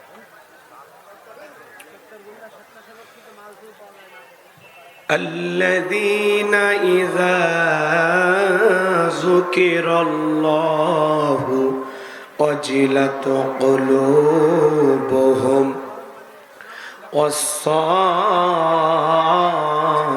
والصابرين على ما أصابهم والمقيم الصلاة ومما رزقناهم ينفقون। বিতাড়িত মুরতাদ শয়তানের কাছ থেকে আল্লাহ পাকের কাছে আশ্রয় প্রার্থনা চাচ্ছি। পরম করুণাময় দয়ালু আল্লাহ তাআলার নামে শুরু করছি। সূরার নাম হজ, আয়াত নাম্বার 35। কোরআন থেকে যদি আলোচনা করি আপনাদের কোনো সমস্যা আছে? বলে তো বাজান, এই কোরআনের মধ্যে কোনো ভেজাল আছে? কোনো মিথ্যা আছে? কোনো ধোঁকা আছে? থাকবে কি করে? কিতাবটি নাজিল করেছেন কে? আল্লাহ রাব্বুল আলামিন বলেন, যালিকাল কিতাবু লা রাইবা ফি। এটি এমন একটি কিতাব, সেই কিতাবের মধ্যে কোনো সন্দেহ নাই, কোনো সংশয় নাই, কোনো মিথ্যা নাই, কোনো ধোঁকা নাই। There is no doubt. বলুন আল্লাহু আকবার। হুদাল লিল মুত্তাকিন, মুত্তাকি বান্দাদের জন্য গাইডলাইন হিসাবে, পথ প্রদর্শক হিসাবে আসমান থেকে কিতাবটি নাজিল করেছেন কে? সেই কিতাবের আলোচনা শুনে লাভ না লস? লাভটাকে আমার আল্লাহ জানায় দিলেন, ওয়া ইযা কুরিয়াল কুরআনু ফাসতামিউ লাহু ওয়া আনসিতু লাআল্লাকুম তুরহামুন। সূরা আরাফ আয়াত নাম্বার 204। আমার আল্লাহ রাব্বুল আলামিন জানায় দিলেন, তোমাদের সামনে যখন কোরআন পাঠ করা হয়, কোরআনের আলোচনা করা হয়, চুপ করে কান লাগিয়ে মনোযোগ সহকারে কোরআনের কথাগুলো শ্রবণ করো। যারা চুপচাপ কোরআনুল কারীমের কথাগুলো শ্রবণ করবে, আমার আল্লাহ রাব্বুল আলামিন আসমান থেকে তাদের উপরে আল্লাহ রহমত বৃষ্টির মতো নাজিল করবেন। বলুন সুবহানাল্লাহ। এই জায়গায় আল্লাহ রহমত নাজিল হইতেছে, এই বিশ্বাস আপনাদের দিলে আছে না নাই? সম্মানিত ভাইরা আমার, এদিক সেদিক যাবার কোনো সুযোগ নাই, ডাইরেক্ট আলোচনা। আল্লাহ তাআলা কি বলেন একটু মনোযোগ দিয়ে শুনবেন। আল্লাযীনা ইযা যুকিরাল্লাহু ওয়াজিলাত কুলুবুহুম। আল্লাহ তাআলা দিকে বলেন, যারা আমার ঈমানদার বান্দা। জোরে বলেন, কি বান্দা? আচ্ছা, আমরা সবাই ঈমানদার নাকি সন্দেহ আছে বলেন তো? তাহলে আজকের আলোচনা আপনাদের জন্য, যারা ঈমানদার তাদেরকে আল্লাহ ডেকে বলেন, আল্লাযীনা ইযা যুকিরাল্লাহু ওয়াজিলাত কুলুবুহুম। আমার আল্লাহ ডেকে বলেন, যারা ঈমানদার তাদের সামনে যখন আমি রবের নাম উচ্চারণ করা হয় ভয়ে তাদের অন্তরাত্মা কেঁপে ওঠে। সুবহানাল্লাহ বলবেন না? ইমানদারের অন্তরে যদি আল্লাহর ভয় থাকে আর তার সামনে যখন কার নাম, আল্লাহর নাম, রবের নাম উচ্চারণ করা হয়, রবের নামটা শোনার পর ইমানদারের অন্তরটা রবের ভয়ে, আল্লাহর ভয়ে কেঁপে ওঠে। সুবহানাল্লাহ বলেন। ইন্নামাল মুমিনুনা আল্লাযীনা ইযা যুকিরাল্লাহু ওয়াজিলাত কুলুবুহুম, সূরা আনফালে আল্লাহ তাআলা জানায়া দিলেন, নিশ্চয়ই যারা আমার মুমিন বান্দা তাদের সামনে যখন আমি রবের নাম উচ্চারণ করা হয় ভয়ে তাদের অন্তরাত্মা কেঁপে ওঠে। কার ভয়? আরো জোরে বলেন, কার ভয়? একটু মনোযোগ দিয়ে শুনেন। প্রথমের পয়েন্টটা হলো ভয়। কার ভয়? রবের ভয়। আল্লাহু আকবার বলেন। আল্লাযীনা ইযা যুকিরাল্লাহু ওয়াজিলাত কুলুবুহুম, যারা ঈমানদার তাদের সামনে যখন আমি রবের নাম উচ্চারণ করা হয় ভয়ে তাদের অন্তরাত্মা কেঁপে ওঠে। যার অন্তরে আল্লাহর ভয় আছে বলেন তো তারে কি পিটাইয়াও গুনাহ করানো সম্ভব? ভালো করে বুঝবেন, কথার পয়েন্টটা মনে রাখেন। আমি যে কথাটা আপনাকে উদ্দেশ্য করে বলতেছি এমন ভাবে কথাটা উপস্থাপন করব আপনার দিলের ভিতরে যদি অন্তরের ভিতরে ভাইরাস আর মরিচা না থাকে তাহলে বুঝবেন যে না আমাকে এইভাবে চলা উচিত। কথা কি বুঝতে পারছেন? একটু মনোযোগ দেন। আমার আল্লাহ বলেন, আল্লাযীনা ইযা যুকিরাল্লাহু ওয়াজিলাত কুলুবুহুম, যারা ঈমানদার তাদের সামনে যখন আমি রবের নাম উচ্চারণ করা হয় ভয়ে তাদের অন্তরাত্মা কেঁপে ওঠে। কেমন ভয়? যার অন্তরে আল্লাহর ভয় আছে। ভালো করে বুঝবেন, গভীর মনোযোগ দিয়ে শুনবেন। ইয়া আইয়ুহাল্লাযীনা আমানুত্তাকুল্লাহ, হে ঈমানদারগণ আমি আল্লাহকে ভয় করো, হাক্কা তুকাতিহি, ভয় করার মতো ভয় করো।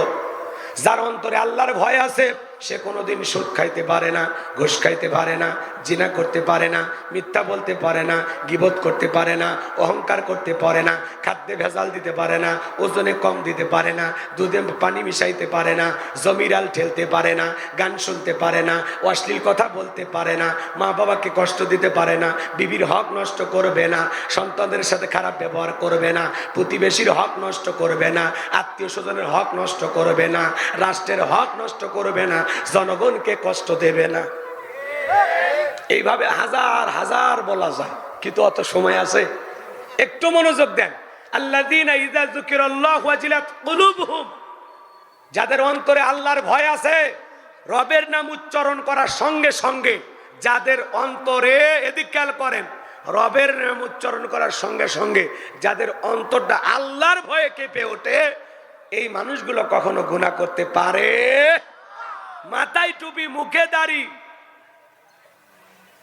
এমনও আছে আল্লাহওয়ালা সরকারি অফিস আদালতে বসে আছে, এখানে লেখা আছে আমার অফিস ঘুষ মুক্ত, দুর্নীতি মুক্ত। কথা কয় না কেন? লেখা থাকে না ভাই? কি কন? লেখা থাকে না? আমরা তো ওই যে সাইনবোর্ডটা লাগাইছে ওর মধ্যে তো ঘুষের দুর্গন্ধ পায়, কারণ ওইটার মধ্যেও দুর্নীতি কইছে, ওইটা ছাপাইতে যে বাজেট হয়েছে ওখানেও মাই রেখেছে। কথা কয় না কে? ওই যে লেখা আছে আমার অফিস দুর্নীতি মুক্ত, ঘুষ মুক্ত, ওই যে সাইনবোর্ডটা লাগাইছে ওখানেও দুর্নীতির গন্ধ পাওয়া যায়। কথা কন ঠিক কি না? সমাজে এরকম আছে না নাই? ভাই একটু হক কথা বলা লাগবে, মন খারাপ যেন কইরেন না, ঠিক আছে তো? বিরক্ত হবেন না তো ইনশাআল্লাহ? যাদের অন্তরে আল্লাহর ভয় আছে সরকারি কর্মকর্তা অফিসে বসে আছে, আহারে টাকা ফাইল ছাড়া নিচতলা থেকে উপরতলা, 12টা ওদের হয় ভুরি মোটা, দেশের বাজে 12টা ওদের হয় ভুরি মোটা, এ দেশের ওরাই নেতা, এ দেশের ওরাই হোতা, সত্য কথা নাই বলিবার, চারিদিকে দেখি শুধু অন্ধকার, চারিদিকে দেখি শুধু অন্ধকার। আছে না নাই? রাগ করতেছেন মনে হয়? আল্লাহর ভয় ভালো করে বুঝবেন বাজান গো আমার। আল্লাযীনা ইযা যুকিরাল্লাহু ওয়াজিলাত কুলুবুহুম, যারা ঈমানদার বান্দা তাদের সামনে যখন আমি রবের নাম উচ্চারণ করা হয় ভয়ে তাদের অন্তরাত্মা কেঁপে ওঠে। যাদের অন্তরে আল্লাহর ভয় আছে তারা কখনো গুনাহ করতে পারে? জোরে বলেন পারে? খাদ্যে ভেজাল দিতে পারে না, ওজনে কম দিতে পারে না, মানুষকে ঠকাইতে পারে না, মানুষের সাথে প্রতারণা করতে পারে না। কথা বলে ঠিক কিনা? বিশ্ব নবীর প্রিয় সাহাবী খলিফাতুল মুসলিমিন আমিরুল মুমিনিন হযরত ওমর ফারুক রাদিয়াল্লাহু তাআলা আনহু খেলাফতের দায়িত্ব পাওয়ার পরে তাহাজ্জুদের সালাত আদায় করার পর বিবিকে ডেকে বলে, ও আব্দুল্লাহর মা, রাঙা তরবারি দাও, ছদ্মবেশ ধারণ করে আমাকে দেখতে হবে জনগণ সুখে আছে না দুঃখে আছে। আল্লাহ খেলাফতের দায়িত্ব দিয়েছে, ঘরে বসে থাকলে চলবে না, জনগণের দুঃখ দুর্দশার খোঁজ খবর নিতে হবে। বলেন আল্লাহু আকবার। প্রিয়তমা স্ত্রী রাঙা তরবারি নিয়ে এসে দিলেন। স্ত্রীটাকে বলে, স্বামী গো, আপনি যে একা একা বাইরে যান, আপনার কি ভয় লাগে না? আপনার কি অন্তরে একটু ভয় লাগে না? হযরত ওমর ফারুক ডেকে বলে, বিবিরে, মুসলমানের নেতা হবে যারা, তাদের অন্তরে আল্লাহ ছাড়া দুনিয়ার কোনো ভয় থাকবে না। আর আমি যদি জনগণের জন্য ভালো কাজ করি, আমার নিরাপত্তা দেওয়ার জন্য আমার আল্লাহই যথেষ্ট। বলেন আল্লাহু আকবার। যারা খাঁটি শাসক, খাঁটি ইমানদার, ন্যায় পরায়ণ শাসক, এদের চলতে কোনো সিকিউরিটি লাগে না। কথা কন না কেন? হযরত ওমর ফারুক একা একা পথ চলতেছে, কেমন শাসক ছিল, সুবহানাল্লাহ বলেন।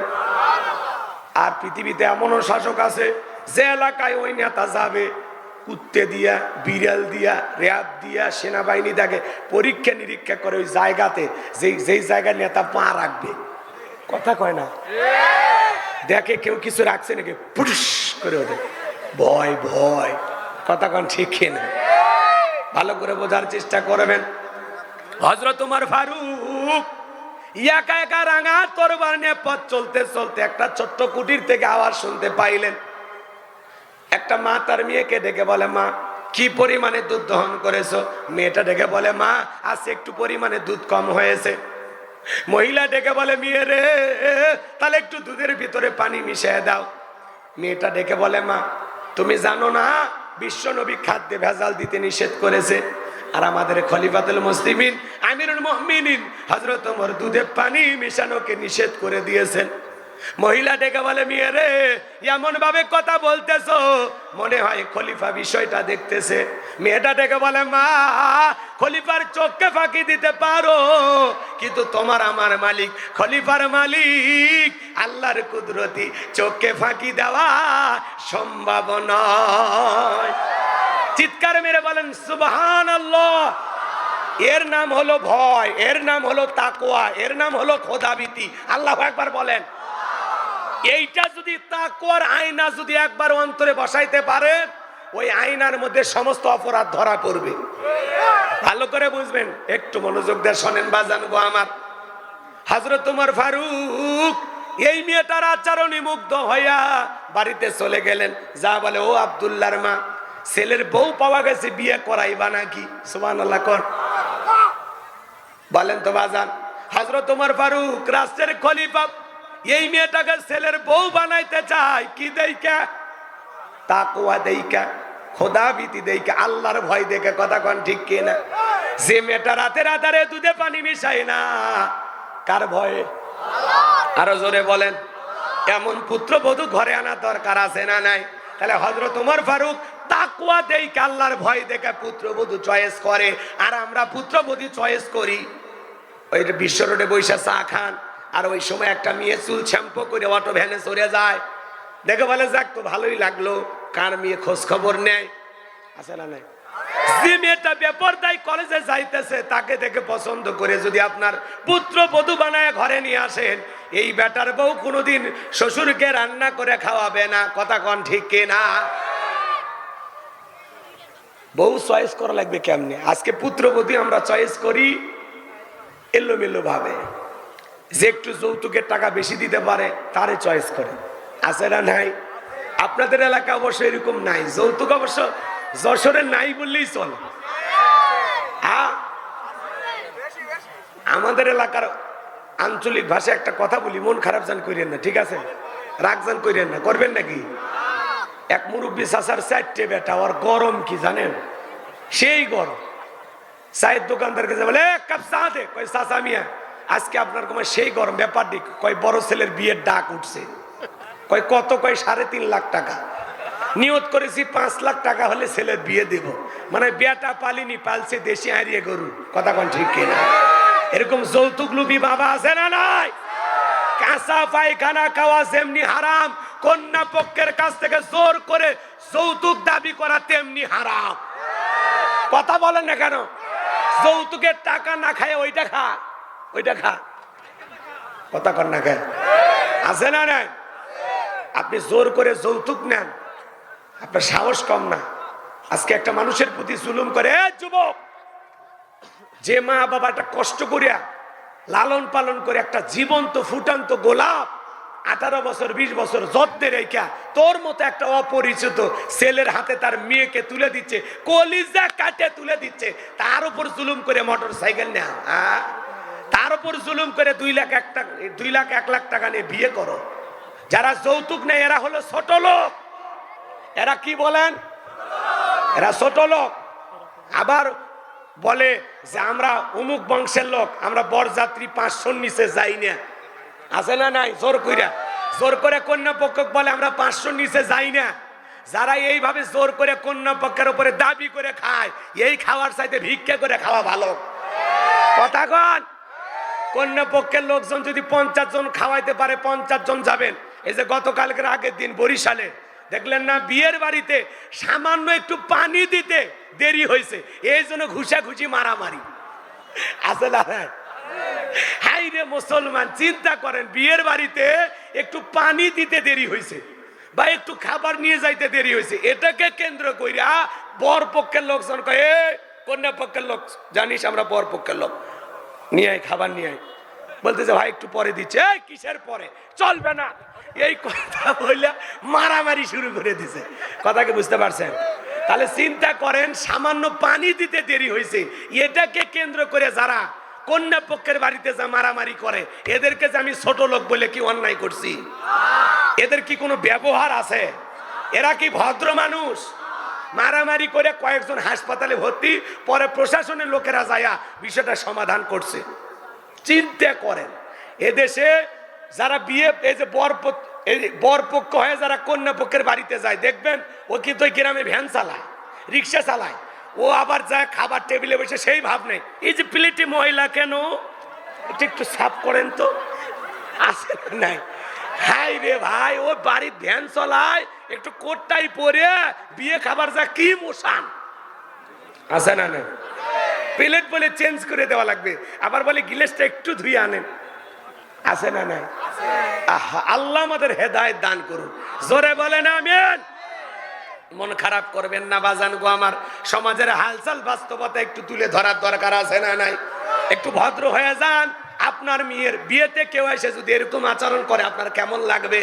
মানুষের বাড়ির যা তো ভালোই মশাচার করে, প্লেট ধন, গিলাস ধুয়ে নিয়ে আসেন, খাবার দেন, ভাই গোস্তর বাটি এখানে রাখেন, 2 পিস কেন দিচ্ছেন, পেট ভরে খাইতে দেন। আছে না? নাই? আবার দেখবেন খাওয়া হয়ে গেছে, তারপরে বলে ওনাকে দেন, ও আবার বলে ওনাকে দেন, এরকম পাল্লাপাল্লি করে খাইতেছে। হ্যাঁ, একদিনে হাফ কেজি গোস্ত খায়, এরকম খাওয়ার লোক আছে না? নাই? ওই যে কয়দিন না খায় থাকে বিয়ের দাওয়াতের জন্য, আল্লাহ ভালো জানে। কথা কোন ঠিক কিনা? আমার ভাইরা, এরকম করা ঠিক হবে না।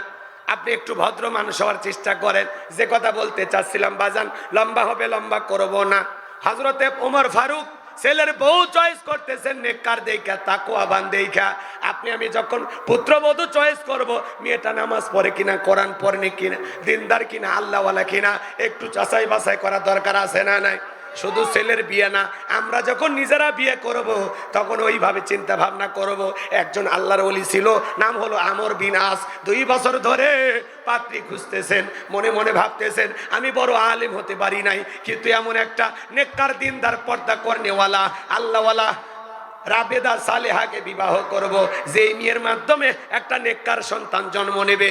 এই জন্য একটা পর্দাশীল নামাজ পড়নেওয়ালা মেয়ে 2 বছর ধরে খুঁজতেছেন। কোন সুবহানাল্লাহ। আমর বিন আস একদিন আসরে নামাজ পড়ার পরে তার এক বন্ধুর সাথে দেখা হয়ে গেল। দেখে বলে, দোস্তকে বিয়ে করেছো? বলে না, এখনো বিয়ে করতে পারি নাই, 2 বছর ধরে পাত্রী খুঁজতেছি, মনের মতো মেয়ে খুঁজে পাইতেছি না। দেখে বলে, বন্ধুরে, এই গ্রামে একটা মেয়ে আছে, যেই মেয়েটা জন্মের পরে মা বাবা সারা দুনিয়ার কাউকে দেখে নাই। তাই নাকি? বলে হ্যাঁ। বলে মেয়েটা কোরআন পড়ে, পর্দা করে, নামাজ পড়ে, অত্যন্ত নেককার আল্লাহওয়ালা। তাই নাকি? বলে হ্যাঁ। এইবার বাজান গো আমার তত্ত্ব নেওয়া হলো, আসলে সব কথাই মিলে গেল, আসলেই মেয়েটা নেককার দিনদার। এইবার আমর বিন আস আল্লাহর ওলি এই মেয়েটাকে বিবাহ করলেন। বলেন সুবহানাল্লাহ। বিয়ে করার পরে আল্লাহর ওলি আমর বিন আস এইবার যখন বাসর ঘরে প্রবেশ করবে তাকায়া দেখে তার প্রিয়তমা স্ত্রী বাসর ঘরে আমার আল্লাহকে সিজদা দেয়। বাসর ঘরে বউ কি করে? নামাজ পড়ে। সুবহানাল্লাহ কর। এখনকার মুসলমানের বাসর ঘরে নামাজ আছে? নামাজ আছে? এখন আছে মালা বদল, সিনেমার শুটিং। কথা কয় না? আপনাদের এলাকার বিয়ের ভিডিও হয় না? আমি অবাক হয়ে যাই ভাই, গরু ছাগল জবাই করে তার ভিডিও ওখানে ভিডিও হইতেছে, গোস্ত কিভাবে পাকানি রান্না করে তার ভিডিও, ছেলেরে কিভাবে গোসল করা দিচ্ছে তারও ভিডিও আছে না? না, ভাবিরা জোর করে ছেলেরে গোসল করায় দেয়। আমার বিয়ের সময় আমার ভাবিরা বলতেছে হুজুর গোসল করায় দেওয়া লাগবে। আমি কি কোষ, তোরা যদি আমার শরীরও হাত দিস আমার মাথা ঠিক থাকবি? সরে যা, আমার গোসল আমি করবো। কথা কন ঠিক কিনা? এরা মেয়ে মানুষ তো গোসল করে দেয়। তুমি কি প্রতিবন্ধী? এই ছেলে তুমি বিয়ে করবার যাচ্ছ, তুমি প্রতিবন্ধী যে মহিলা গোসল করে দেওয়া লাগবে? কথা কয় না ভাই? রাগ করতেছেন আপনারা? কথাগুলো শুনতে খারাপ লাগতে কিছু, এটা বাস্তবতা। এ কি কন আপনারা? কথা ঠিক আছে না? নাই এই ছেলে তুমি বিয়ে করতে যাচ্ছ, গোসল করা দিচ্ছে অন্য মহিলারা, ব্যাপারটা কি? তোর মতলব কি? আবার দেখবেন যে মহিলারা গোসল করা দেয়, ভাবি চাচি ভাবি দাদিরা, এরা গোসল টোসল করাইয়া লঙ্গি দেয় না, লঙ্গি অ্যাটাক করে রাখে। কেন? ওই যে গোসল করার যে একটা আলাদা একটা বিল আসছে, ছেলে টাকা দেয় তারপরে লঙ্গি দেয়। আমি তো চিন্তা করি সামনে যে পৌষ মাস আর মাঘ মাস চলে গেল, এরকম শীতের সময় যদি কোনো ছেলেকে লঙ্গি দিতে 2 ঘন্টা দেরি করে, ওর বিয়ে করে বাসর ঘরে যাওয়া লাগবে না, হাসপাতালে ভর্তি হওয়া লাগবে। কথা কোন ঠিক না? এই জন্য যুবক তোমাদেরকে অনুরোধের ভাষায় বলে যায়, দেখবেন গোসল করা ভিডিও, আবার হলুদ পাটির ভিডিও আছে না? নাই? কথা কন না কে? এই যে মা বোনদেরকে আপনারা হলুদ রঙের শাড়ি পরাইয়া টমটম ভাড়া করে দেন, অটো ভাড়া করে দেন, আলম সাধু ভাড়া করে বলেন যান ছেলের বাড়িতে হলুদ দিয়ে আসেন, বলেন তো কোন হুজুর কইছে জায়েজ? কোন হুজুর? এই যে আনুষ্ঠানিক কথা, এটা কি জায়েজ? কথা কন না কে আপনার? এই যুবতী মেয়েগুলো সেজে গুজে ছেলের বাড়িতে গেছে হলুদ দিতে, আবার ছেলে মদন ও একটু সাদা গেঞ্জি পরে একটা লুঙ্গি পরে গামছা দিয়ে ফল ফুট সব নিয়ে দোকান খুলে বসে আছে। কথা কয় লাগে? এখন যে সমস্ত মহিলারা হলুদ দিতে গেছে, ওরা বলে যে প্লেট আছে একটা ফাঁকা প্লেট, ফকির তো, ওই ফাঁকা প্লেটে 500 টাকা 1000 টাকা দেয়, আর বলে দুলে ভাই আমি কিন্তু ওই যে পিঙ্কির সাথে বিয়ে হচ্ছে, ওর কিন্তু মামা তো বোন। কথা কয় না কে? এই কথা বলে প্লেটে খাবার দিয়া ভালো করে বলছে, ওই প্লেটে ওই ফকিরের 500 টাকা 1000 টাকা দিয়া ওখান থেকে পাইসটা বলে দুলে ভাই হা করে। দুলে ভাই হা করছে, ও তো জীবনে খায়নি, পাঙ্গাস মাছের মতো হা করছে। এই মেয়ে আবার হেব্বি শেয়ানা, দুলে ভাইয়ের মুখে না দিয়া 10 পর্যন্ত হ্যাঁ নিজের মুখে দিছে, দুলে ভাইকে 10 দিছে, দুলে ভাইকে খাওয়াইতে পারে না, মানে দুলে ভাইয়ের মুখে না দিয়ে নিজের মুখে দিছে। বুঝতে পারছেন তো? বলে দুলে ভাই হা করেন, এই কথা দুলে ভাই হা করছে, ও আবার নিজের মুখে দেখায় বলতেছে দুলে ভাই আপনারা ঠকাইলাম। তখন দুলে ভাই বলে আজকে ঠকা, সুযোগ পাইলে তোরেও ঠকাবো। কথা কন ঠিক কিনা? এরকম আছে না? নাই? এই কথা বলে এই যুবতী মেয়েরা ওই ছেলেটার গাল নেড়ে নেড়ে হলুদ দেয়। আছে না? নাই? শোনেন, হলুদ দেওয়া জায়েজ আছে, একটু মনোযোগ দেন। বিশ্ব নবীর কাছে একজন সাহাবী হাজির হয়ে গেলেন। নবীজি চেহারার মধ্যে তাকায় দেখে একটু হলুদ লাগানো। সুবহানাল্লাহ কোন? আমার নবী ডেকে বলে গতকালকে তোমার মনে বিয়ে হয়েছে তাই না? বলে হ্যাঁ হুজুর। তো হলুদ লাগাইছে কে তোমারে? বলে হুজুর আমার স্ত্রী। সুবহানাল্লাহ। নবীজি তখন মুচকি হাসলেন আর সুবহানাল্লাহ বলেন। তার মানে কি ওই সাহাবীর গায়ে তার স্ত্রী হলুদ লাগায় দিয়েছে, আপনার স্ত্রী যদি আপনার গায়ে হলুদ লাগায় দেয় এটা জায়েজ। কথা কয় না? কিন্তু যুবতী শালী আপনারে হলুদ লাগাবে, নিঃসন্দেহে এটি হারাম, এটি জায়েজ হতে পারে। এই জন্য হলুদ মাখানের যদি এত ইচ্ছা থাকে, বাসর ঘরে 2 বাটি হলুদ আগেই পিষে ঘুষে রেডি করেন। বাসর ঘরে কিচ্ছু করার দরকার নাই, হলুদ মেখে সারা রাত কেটে যায়। কথা কয় না? রাগ করছেন আপনারা? যুবক তোদের পরিবর্তন হতে হবে। অনুরোধ করে বলি বাবা, বিয়ে করবি কর, এগুলো হলুদ উৎসব, মেহেদি উৎসব, রং তামাশা, গীত গান বাজনা, এরকম বক্স নিয়ে এসে ডিক ডিক আওয়াজ দেয়া, এগুলো মাটি কাঁপানো, এগুলো গান বাজনা বন্ধ করো। আল্লাহ যুবকদের হেদায়েত দান করেন, জোরে বলেন আমিন। আর বিয়েতে ভিডিও করা বন্ধ করো, কথা কয় না কেন? কিসের ভিডিও করো তুমি? পাগলা ছেলে, মানুষ খাইতেছে গোস্ত এরকম চাপাইতেছে তারও ভিডিও। মানুষ খাইতে দেখে ভিডিও করে, কথা কয় না? রাগ করছেন আপনারা? আপনারাই বলেন, সবাই খাচ্ছে সেখানে যে ভিডিও কি দরকার? হ্যাঁ, বাসর করে আবার মালা বদলের ভিডিও, ক্যামেরাম্যান আবার বলে ভাই একটু ইসমাইল হাসি, ভাবিকে একটু চেপে ধরেন, লোকজনের সামনে ধরতেছে। কত বড় মানে মাতাল হয়ে গেছে, ওর মানে পিনিক উঠছে পিড়িতে, কথা কন ঠিক কিনা? মানুষের সামনে বউক চাপে ধরতেছে, মালা দিতেছে, হাসি তামাশা করতেছে, মনে হয় ছোটখাটো সিনেমার শুটিং চলতেছে। এরকম আছে না? নাই। মুসলিম যুবক যুবতী এরকম অসভ্য বেহাপানা করতে পারে না। তোর চোখে কি লাজ লজ্জা নাই? একটু শরম নাই? বেটা ছেলে, আল্লাহ যুবকদের হেদায়েত দান করুন। আরো আসতে কোন আমি আমর বিন আস্তা কায়া দেখে বাসর করে তার প্রিয়তমা স্ত্রী নামাজ আদায় করে, এমন দৃশ্য দেখার পরে মনটা ভইরা গেছে। বিবি যখন নামাজ আদায় করা শেষ হয়ে গেল, দেখেন বাসর করে নামাজ, সুবহানাল্লাহ বলে, নতুন জীবন শুরু করতেছেন, 2 রাকাত নফল নামাজ পড়ে শুরু করেন, আল্লাহর কাছে দোয়ার মাধ্যমে শুরু করেন, কথা বলেন ঠিক কিনা? গান বাজনা গীত লাফালাফি নাচানাচি এগুলো থেকে আল্লাহ যুব সমাজকে হেদায়েত দান করেন, জোরে বলেন আমিন। এইবার আমর বিনাস বাসর ঘরে প্রবেশ করার পর স্বামী স্ত্রীর মধ্যে সালাম আদান প্রদান হয়ে গেল। এইবার প্রিয়তমা স্ত্রীর মুখের ঘোমটা তোলার পর এক নজর তাকাইয়া মনের ভিতরে কষ্ট নিয়ে বাসর ঘর থেকে বের হয়ে আসলেন। প্রিয়তমা স্ত্রী মনে মনে ভাবে, আমি তো স্বামীকে কিছুই বললাম না, কেন আমার স্বামী ঘর থেকে বের হয়ে গেল? বিষয়টা আমি বুঝতে পারলাম না। ভালো করে বুঝবেন। এইবার মেয়েটা এক পা দুপা করে ঘরের দুয়ারে এসে তাকায় দেখে স্বামী বাড়ির বাহিরে বারান্দাতে দাঁড়িয়ে আছে।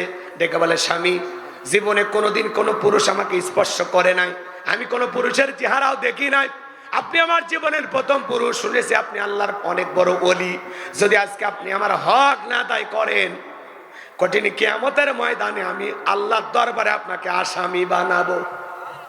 আল্লাহর ওলির অন্তরে ভয়। বাসর ঘরে প্রবেশ করলেন, বিবির সাথে ভালোবাসা বিনিময় হয়ে গেল।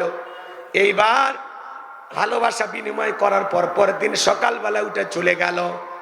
1 নয় 2 নয় 25টা বছর অতিবাহিত হয়ে গেল, আর বিবির কাছে আসে না, বইয়ের খবর নেয় না। 25 বছর পরে তাদের দাম্পত্য জীবনের কি ঘটনা ঘটে আপনারা কি একটু শুনবেন? 25 বছর কেন স্ত্রীর কাছে আসলেন না, 25 বছর পরে কিভাবে পরিচয় হয় আপনারা কি একটু শুনবেন? কারা কারা একটু হাত তোলেন তো দেখি, লিল্লাহে তাকবীর।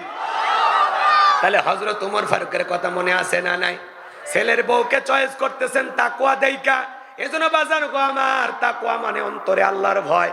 যার অন্তরে আল্লাহর ভয় আছে, যে নেককার দিনদার নামাজি, এমন মেয়ে যদি ছেলের বউ হয় আপনার ঘরে আসে, যে মেয়ে মুখ দিয়ে কোরআন তিলাওয়াত করে, মাথা নত করে আল্লাহকে সিজদা দেয়, পর্দা করে বাহিরে যায়, এমন পুত্রবধূ কোনোদিন শ্বশুরকে গালিগালাজ দেবে না, কথা বলেন ঠিক কিনা?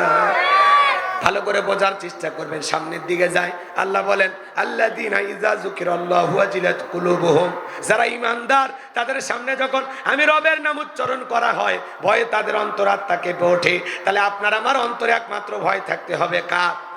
যাদের অন্তরে ভয় আছে আল্লাহর, তারা দুধে পানি মিশাবে না, খাদ্যে ভেজাল দেবে না, ওজনে কম দেবে না। খাদ্যে ভেজাল দেওয়ার ঘটনা সমাজে আছে না নাই? সিন্ডিকেটের মাধ্যমে খাদ্যে ভেজাল দিয়া প্রত্যেকটা জিনিসের দ্রব্যমূল্যের ঊর্ধ্বগতি, বাজারে আগুন লাগায়, মাল মজুত করে, 10 টাকার জিনিস 30 টাকা বাজারে দাম বাড়ায় দেয়। এরকম সমাজে আছে না নাই?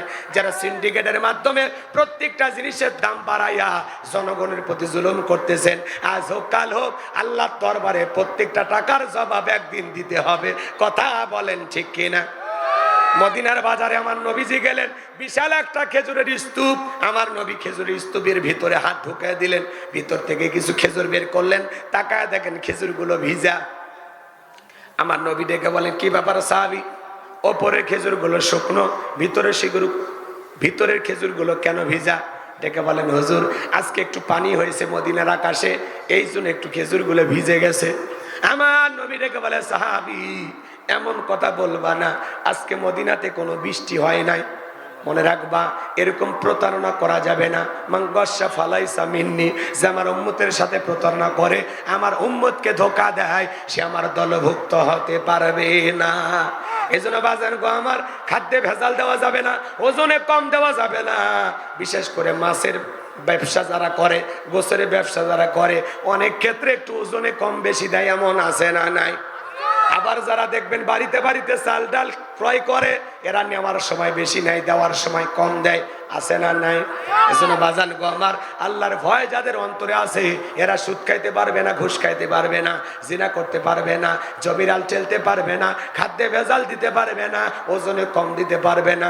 আল্লাহর ভয়ে সকল গুনাহ থেকে কারা কারা নিজেকে বাঁচিয়ে রাখবেন? দুই হাত তুলে আল্লাহকে দেখান। আল্লাহর ভয়ে আজ থেকে আমরা শপথ গ্রহণ করব, কোনো গুনাহ করব না। কোন গুনাহের কাজ করার আগে নিজেকে বলবে, তুমি যা করো সব কে দেখতেছে?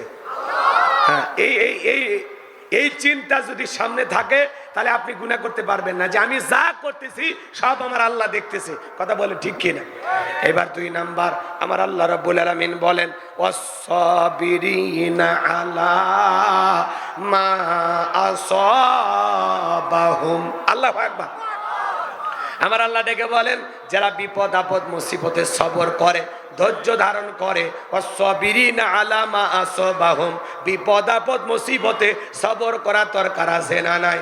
ধৈর্য ধারণ করা দরকার আছে না নাই? জোরে বলেন, আছে না নাই? সবরকারী বান্দা হতে হবে, ধৈর্যশীল বান্দা হতে হবে। এই পৃথিবীতে ধৈর্যের পরীক্ষা দিয়েছিলেন আল্লাহর পয়গাম্বর আইয়ুব আলাইহিস সালাম। একটু জোরে কোন সুবহানাল্লাহ। কি নাম বলছি? সবর।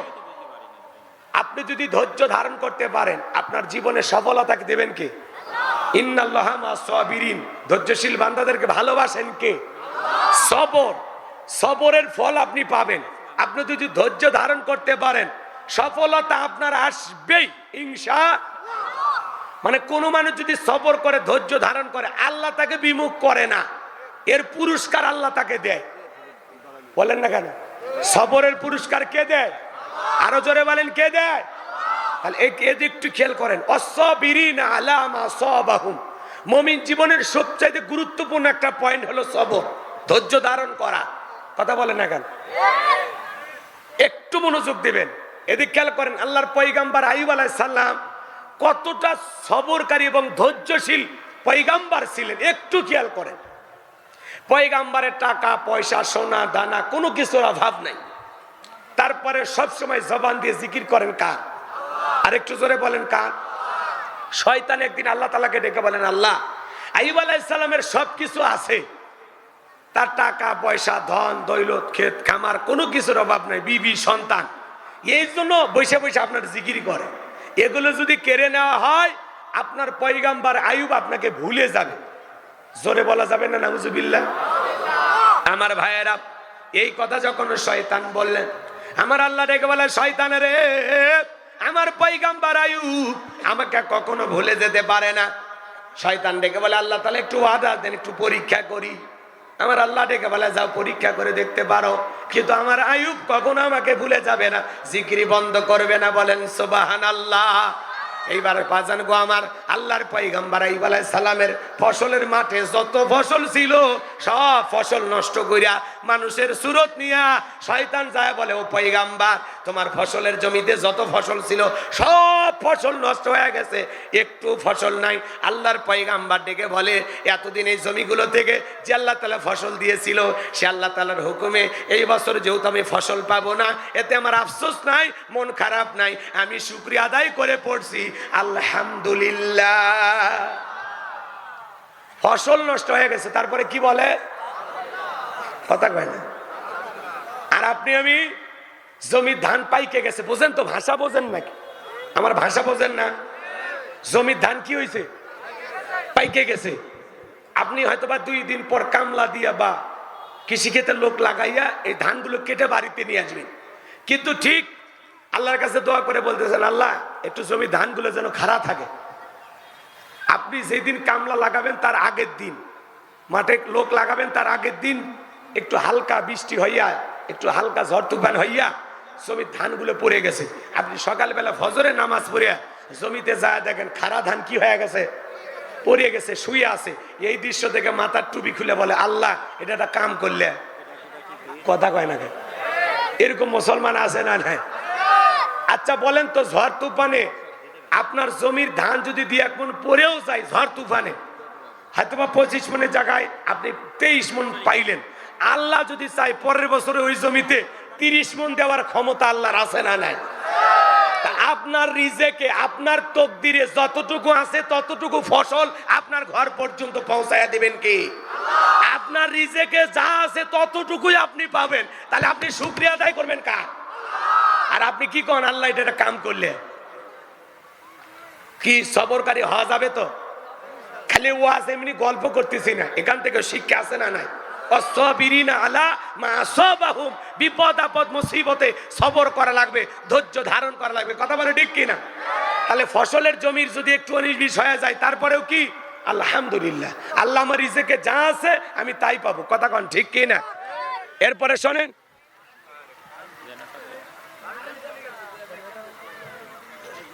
জেনাটা তো চলেই।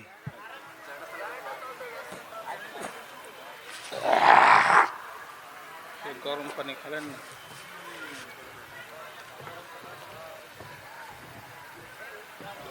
দোয়া আপনি মুসাফির মানুষ আপনি করবেন, তার আগে সভাপতি সেইভাবে একটু বলে রেখে দেবেন। 5টা শেষ করবেন, 5টা সময় কম তো। 5টা শেষ।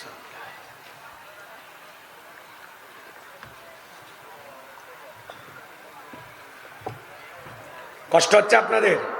বিরক্ত হয়েছেন? একটু মনোযোগ দেন।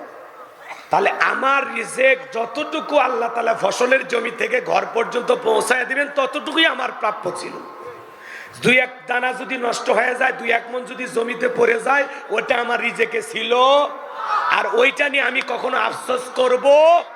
মনে থাকবে তো ইনশাআল্লাহ? সেটা যে কোনো ফসলের ক্ষেত্রে হোক, ঠিক আছে তো?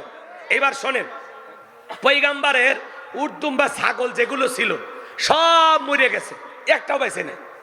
এরপরে আইসা বলে রাখালের সুরত নিয়ে, ও পয়গাম্বার, উট দুম্বা ছাগল যা ছিল সব তো শেষ, একটা বেঁচে নেই।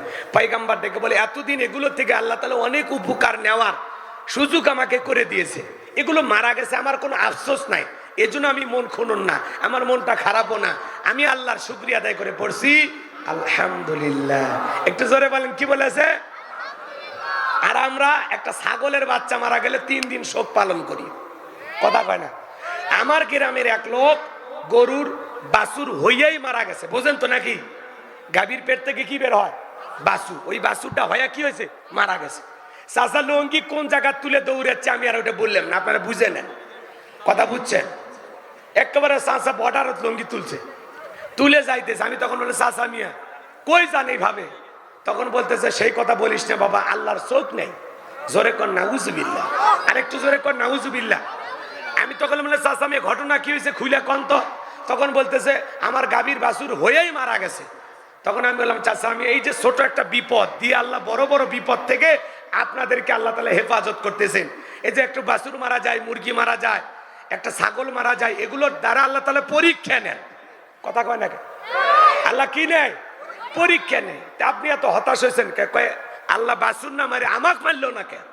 তখন আমি বললাম, চাচা মিয়া বাছুর মারাতে যে খেপা খেপছেন, আপনারে মারলে তো আজরাইলের নামে থানায় মামলা দিতেন। কথা কয় না কেন? এরকম সমাজে আছে না নাই?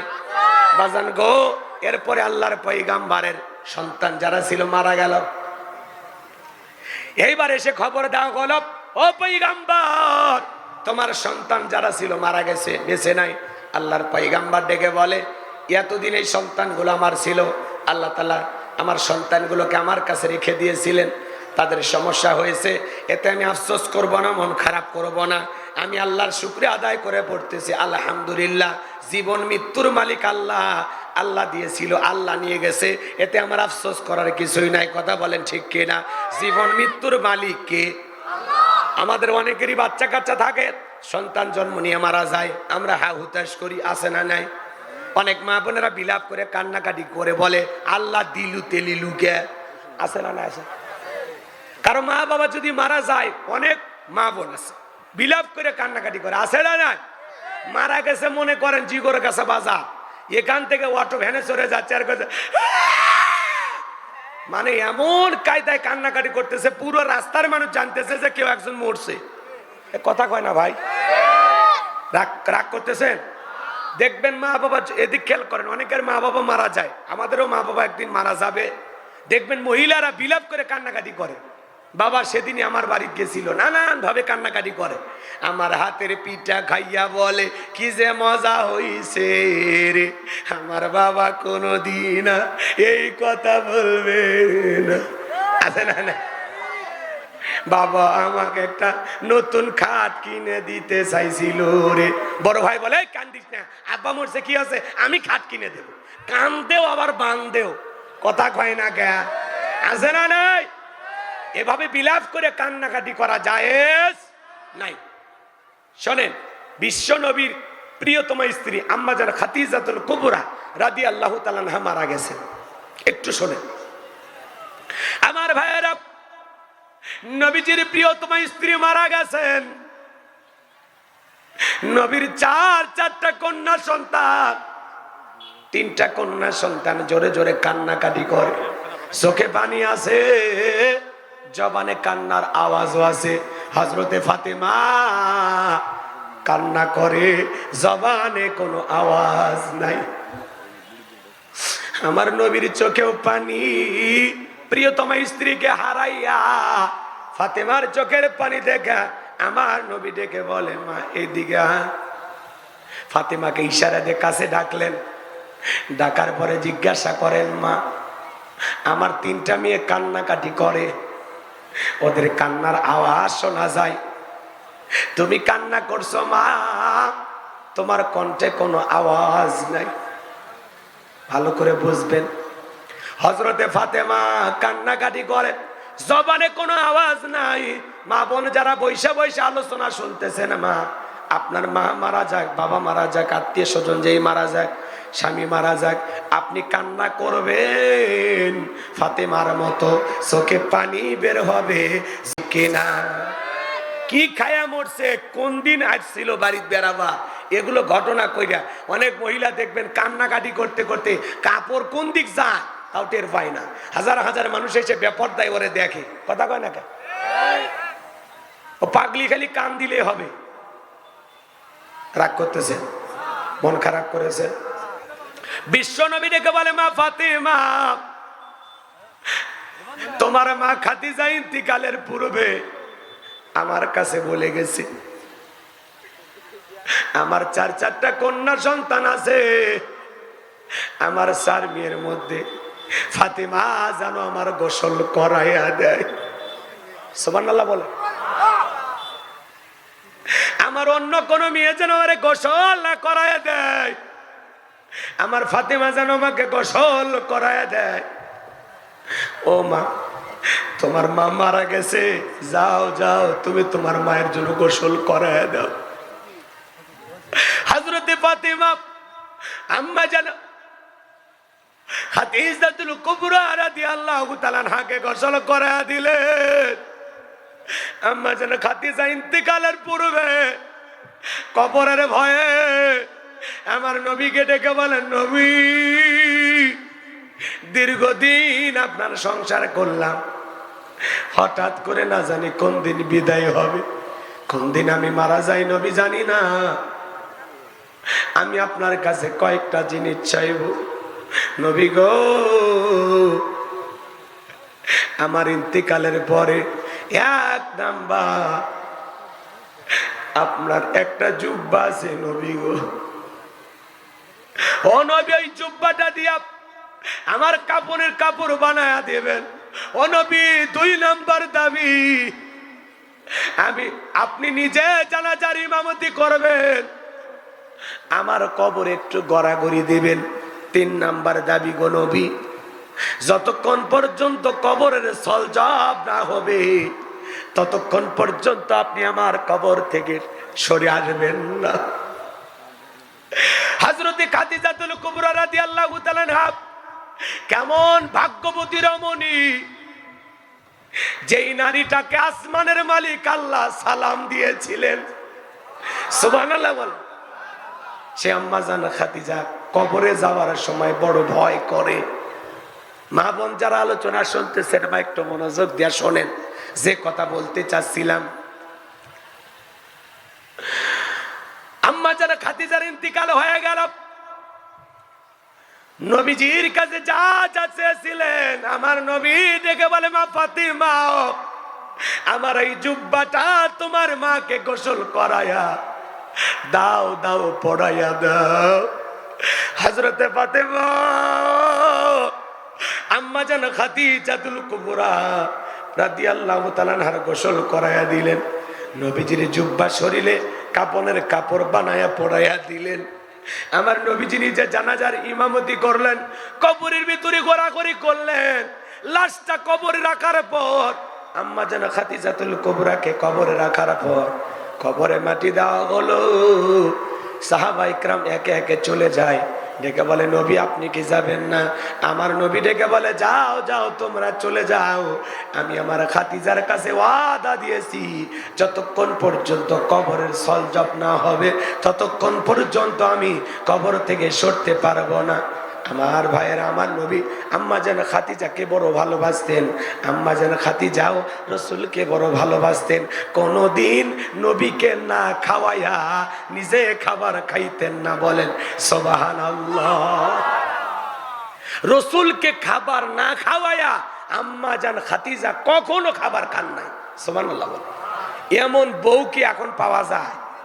এমন আদর্শের নারী কি এখন আছে? একটু মনোযোগ দিয়ে শোনেন আমার ভাইয়েরা। আসমান থেকে ফেরেশতা আসে না, অনেকটা সময় অতিবাহিত হয়ে যায়। জিবরাইল এসে বলে, নবী আপনি কেন দাঁড়িয়ে আছেন? আমার নবী ডেকে বলে, জিবরাইল আমি আমার খাদিজার কাছে ওয়াদা দিয়েছি কবরের সলজব না হওয়া পর্যন্ত আমি এখান থেকে যাব না।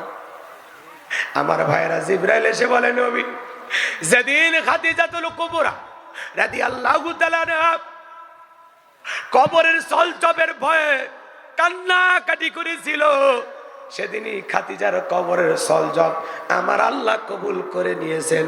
আমার আল্লাহ আমাকে জানিয়ে দিয়েছেন হযরতে খাদিজার কবরে আসমান থেকে কোনো ফেরেশতা আসবে না কবরের সলজব নেওয়ার জন্য। আমার আল্লাহ খাদিজার কবরের সলজবকে কবুল করে নিয়েছেন। সুবহানাল্লাহ, জোরে বলেন। সে খাদিজার ইন্তিকালের সময় ফাতেমা কান্না করে, জবান দিয়ে কোনো আওয়াজ বের হয় নি। মা বোন যারা বসে আলোচনা শুনতেছেন, মা কেউ যদি মারা যায় খবরদার বিলাপ করে কান্নাকাটি করবেন না। আল্লাহ মা বোনদের হেদায়েত দান করে, জোরে বলেন আমিন। এইবার শয়তান ডেকে বলে, আল্লাহ অনেক কিছু পরীক্ষা করে দেখলাম, তোমার আইব তো তোমার জিকির ছাড়ে না, দেহটা ভালো আছে তো এই জন্য আপনার জিকির করে, অসুস্থ হইলে আপনাকে ভুলে যাবে। আমার আল্লাহ ডেকে বলে, ইবলিস শয়তান, আমার আয়ুব অসুস্থ হলেও আমাকে ভুলে যাবে না। বলে আল্লাহ তাহলে পরীক্ষা নেওয়ার জন্য একটু অসুস্থ হওয়ার সুযোগ করে দেন। ভালো করে বোঝেন। আমার আল্লাহ বলে, যা সুযোগ দিলাম। এইবার আল্লাহর পয়গাম্বর আইয়ুব আলাইহিস সালামের দেহের ভিতরে ঘা দেখা দিল, ঘা, পুরোটা শরীর অসুস্থ। এক নয়, দুই নয়, 18 বছর আল্লাহর পয়গাম্বর অসুস্থ। সুবহানাল্লাহ বলবেন না? কত বছর? তারপরে প্রিয়তমা স্ত্রী রহিমা তার খেদমতে নিয়োজিত, স্বামীকে ফেলায় যায় না। এখন তো আপনি আমি যদি 6 মাস অসুস্থ থাকি, 1 বছর অসুস্থ থাকি, বইয়ের যে মেজাজ, কথা কন না কে? কোন স্বামী যদি 6 মাস 1 বছর অসুস্থ থাকে কি মেজাজ দেখায়, দেখেন না? ওই ঔষধটা খাও, খায় একটু উদ্ধার করো। মরণের রোগ হয়েছে, মরেও না, আছে না নাই? ঔষধও খাওয়ায় আবার মরণের দোয়া করে, এরকম আছে না নাই? আরে ভাই 18 বছর তো দূরের কথা, এখন যদি আপনি আমি 5-7 বছর অসুস্থ হইয়া হাসপাতালে পড়ে থাকি, এখনকার যে ডিজিটাল মহিলা আর ডিজিটাল মা বোন দেখবেন 6 বছর পর সুস্থ হইয়া আপনার বউ আর একটা স্বামীর সংসার করিয়া 4টা বাচ্চার মা হয়ে গেছে। এখন আর 18 বছর সেবা করা রহিমা সুন্দরী পাওয়া যাবে না। কথা কর, রাগ করতেছেন আপনারা? করেন, কোনো সমস্যা নেই। আমার ভাইয়েরা, একদিন শয়তান রাস্তার মধ্যে রহিমাকে আটকায়া যুবকের সুরতে ধোকা দেয়া বলেন, ও রহিমা সুন্দরী, অসুস্থ স্বামী আইয়ুবের সেবা করে কি লাভ? নিজের জীবনটা উপভোগ করার জন্য আর একটা বিয়ে করো। কি করো? আর একটা বিয়ে করো। এই কথা শোনার পর পয়গাম্বর স্ত্রী যা বলে, স্বামী আমার রাস্তার মধ্যে একটা যুবক আমাকে ডেকে বলে, অসুস্থ স্বামীর সেবা করে কি লাভ, তুমি আর একটা বিয়ে করে নাও। এই কথা স্বামীর কানে যা পৌঁছায়া দিলেন, আল্লাহর পয়গম্বর আইয়ুব আলাইহিস সালাম ডেকে বলে, বিবি রে, ওইটা কোনো যুবক না, ওইটা হলো ইবলিস, শয়তান। যুবকের সুরতে একজন বিয়ের কথা বলে, সেই কথা স্বামীর কানে পৌঁছায়া দেন।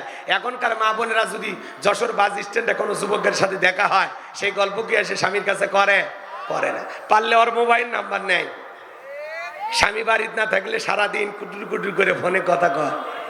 এরকম আছে না? দেয় আল্লাহ মা বোনদের হেদায়েত দান করেন, জোরে বলেন আমিন। আমার ভাইয়েরা, আল্লাহর পয়গম্বর আইয়ুব আলাইহিস সালাম অসুস্থ, 18টা বছর ধরে অসুস্থ, পয়গম্বরের পুরোটা দেহের ভিতরে ঘা। এরপরে পয়গম্বর আল্লাহর জিকির বন্ধ করেন। আল্লাহর পয়গম্বরের জিহ্বার ভিতরে যখন ঘা দেখা দিল, আল্লাহ নবী আইয়ুব আলাইহিস সালাম তাকায় দেখে এইবারে জিহ্বার ভিতরে ঘা। আল্লাহর পয়গম্বর তখন কি করেছিলেন জানেন?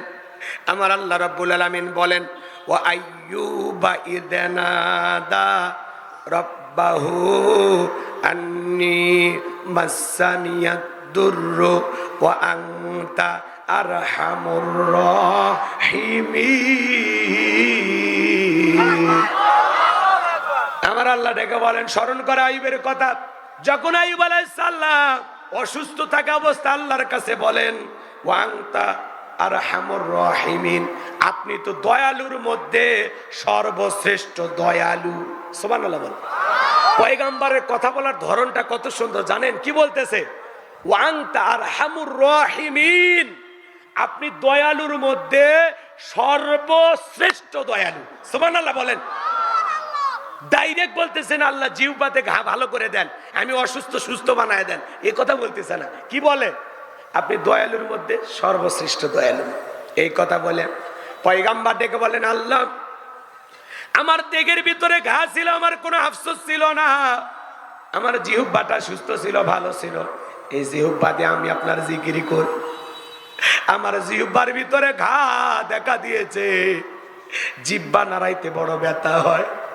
আল্লাহ গো, এই জিহ্বার ঘাটা ভালো কইরা দাও, যেই জিহ্বা দিয়া তোমার মতো মালিকের জিকির করি, আজকে সেই জিহ্বার ভিতরে ঘা দেখা দিয়েছে। আল্লাহ গো, তুমি দয়ালুর মধ্যে সর্বশ্রেষ্ঠ দয়ালু, যেই জিহ্বা দিয়া তোমার জিকির করি, অন্তত আমার সেই জিহ্বাটা তুমি ভালো রাখো। আজকে আমি সুস্থ আছি, আল্লাহর জিকির তারপরেও জবানে আসে না। হাদিস শরীফের ভিতরে আসছে, যেই জিহ্বাটা আল্লাহর জিকিরে সবসময় ভিজা থাকে, ওই জিহ্বাওয়ালা মানুষ কোনোদিন জাহান্নামের আগুনে জ্বলবে না। বলেন সুবহানাল্লাহ। আমার ভাইয়েরা, আল্লাহ তাআলা আসমান থেকে জিবরাইলকে পাঠায়া দিলেন, এ জিবরাইল, আমার বন্ধু আইয়ুব পরীক্ষায় পাস করেছে। আল্লাহু আকবার বল। যা যা আমার পয়গম্বরের জন্য গোসলের পানির ব্যবস্থা করে দি। পয়গম্বর পা দিয়ে আঘাত করলেন, পানি বের হয়ে আসলো, সেই পানি দিয়ে গোসল করলেন। আগের চাইতে আল্লাহ রাব্বুল আলামিন আগের চাইতে বেশি সৌন্দর্য আইয়ুব আলাইহিস সালামকে দান করলেন। বলুন সুবহানাল্লাহ। ধন দৌলত টাকা পয়সা যা কিছু সবকিছু আল্লাহ তাআলা আগের মতো দ্বিগুণ বানায়া ফেরত দিলেন। বলেন সুবহানাল্লাহ। এই জন্য ওয়াসসাবিরিনা আলা মা আসাবাহুম, সবর করলে, বিপদ আপদ মুসিবতে ধৈর্য ধারণ করলে আপনার ধৈর্যের পুরস্কার দেবেন কে? আল্লাহ। জোরে বলেন, ধৈর্যের পুরস্কার দেবেন কে? এজন্য সবরকারী ধৈর্যশীল বান্দা হতে কারা কারা রাজি? হাত তোলেন। লিল্লাহি তাকবীর। আল্লাহ আমাদের কবুল করেন, জোরে বলেন আমিন। ওয়াল মুকিমিস সালাত, নামাজ কায়েম করতে হবে। ওয়ামিম্মা রাযাকনাহুম ইউনফিকুন, আল্লাহ তাআলা যে রিজিক দিয়েছেন নিজেও খাবো, সেখান থেকে ব্যয় করব। যাই হোক, আরো কথা বলার ছিল, যেহেতু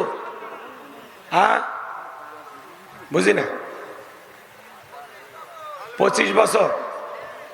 আচ্ছা, এদিক খেয়াল করেন, 2 মিনিটে যদি সুযোগ হয় আমি বলে দিচ্ছি। আসরের নামাজ আমাদের একেবারে নিকটবর্তী। আমাদের সভাপতি শ্রদ্ধাভাজন ব্যক্তিত্ব, উনি 2-1 মিনিট কথা বলেই 25 বছরের কথাটা একটু বলে, যেহেতু ওয়াদা দিয়েছে আমি বলে দেবো ইনশাল্লাহ। আর এই জায়গায় আসরের নামাজ হবে পাশে মসজিদে, আপনারা পড়ে নেবেন। দয়া করে কেউ ওটা বসা করেন না। এখন সভাপতি মহোদয় একটু কথা বলবেন। জি, ওনাকে মাইক দেন। এই বাবা, মাইক দাও। আমাদের সকালে আমাদের মাদ্রাসার বাচ্চাদের দেন ওনাকে মাইক দেন, সময় কম। হয়েছিল, তার পুরস্কারটা আমাদের সভাপতি সাহেবের কাছ থেকে নেবে। আমি নামটা পরে পুরস্কার নিয়ে নেবে, তারপরে সভাপতি বক্তব্য শেষে মোনাজাত করবে ইনশাআল্লাহ। আমাদের ক্রীড়া প্রতিযোগিতায় প্রথম হয়েছে নাইম গাজী, দ্বিতীয় সাকিব, তৃতীয় হয়েছে মেয়ারাজ। গজলে প্রথম হয়েছে রিমন, দ্বিতীয় হয়েছে ইয়ামিন, তৃতীয় হয়েছে রাকিব। আজান প্রতিযোগিতায় প্রথম হয়েছে স্বাধীন, দ্বিতীয় হয়েছে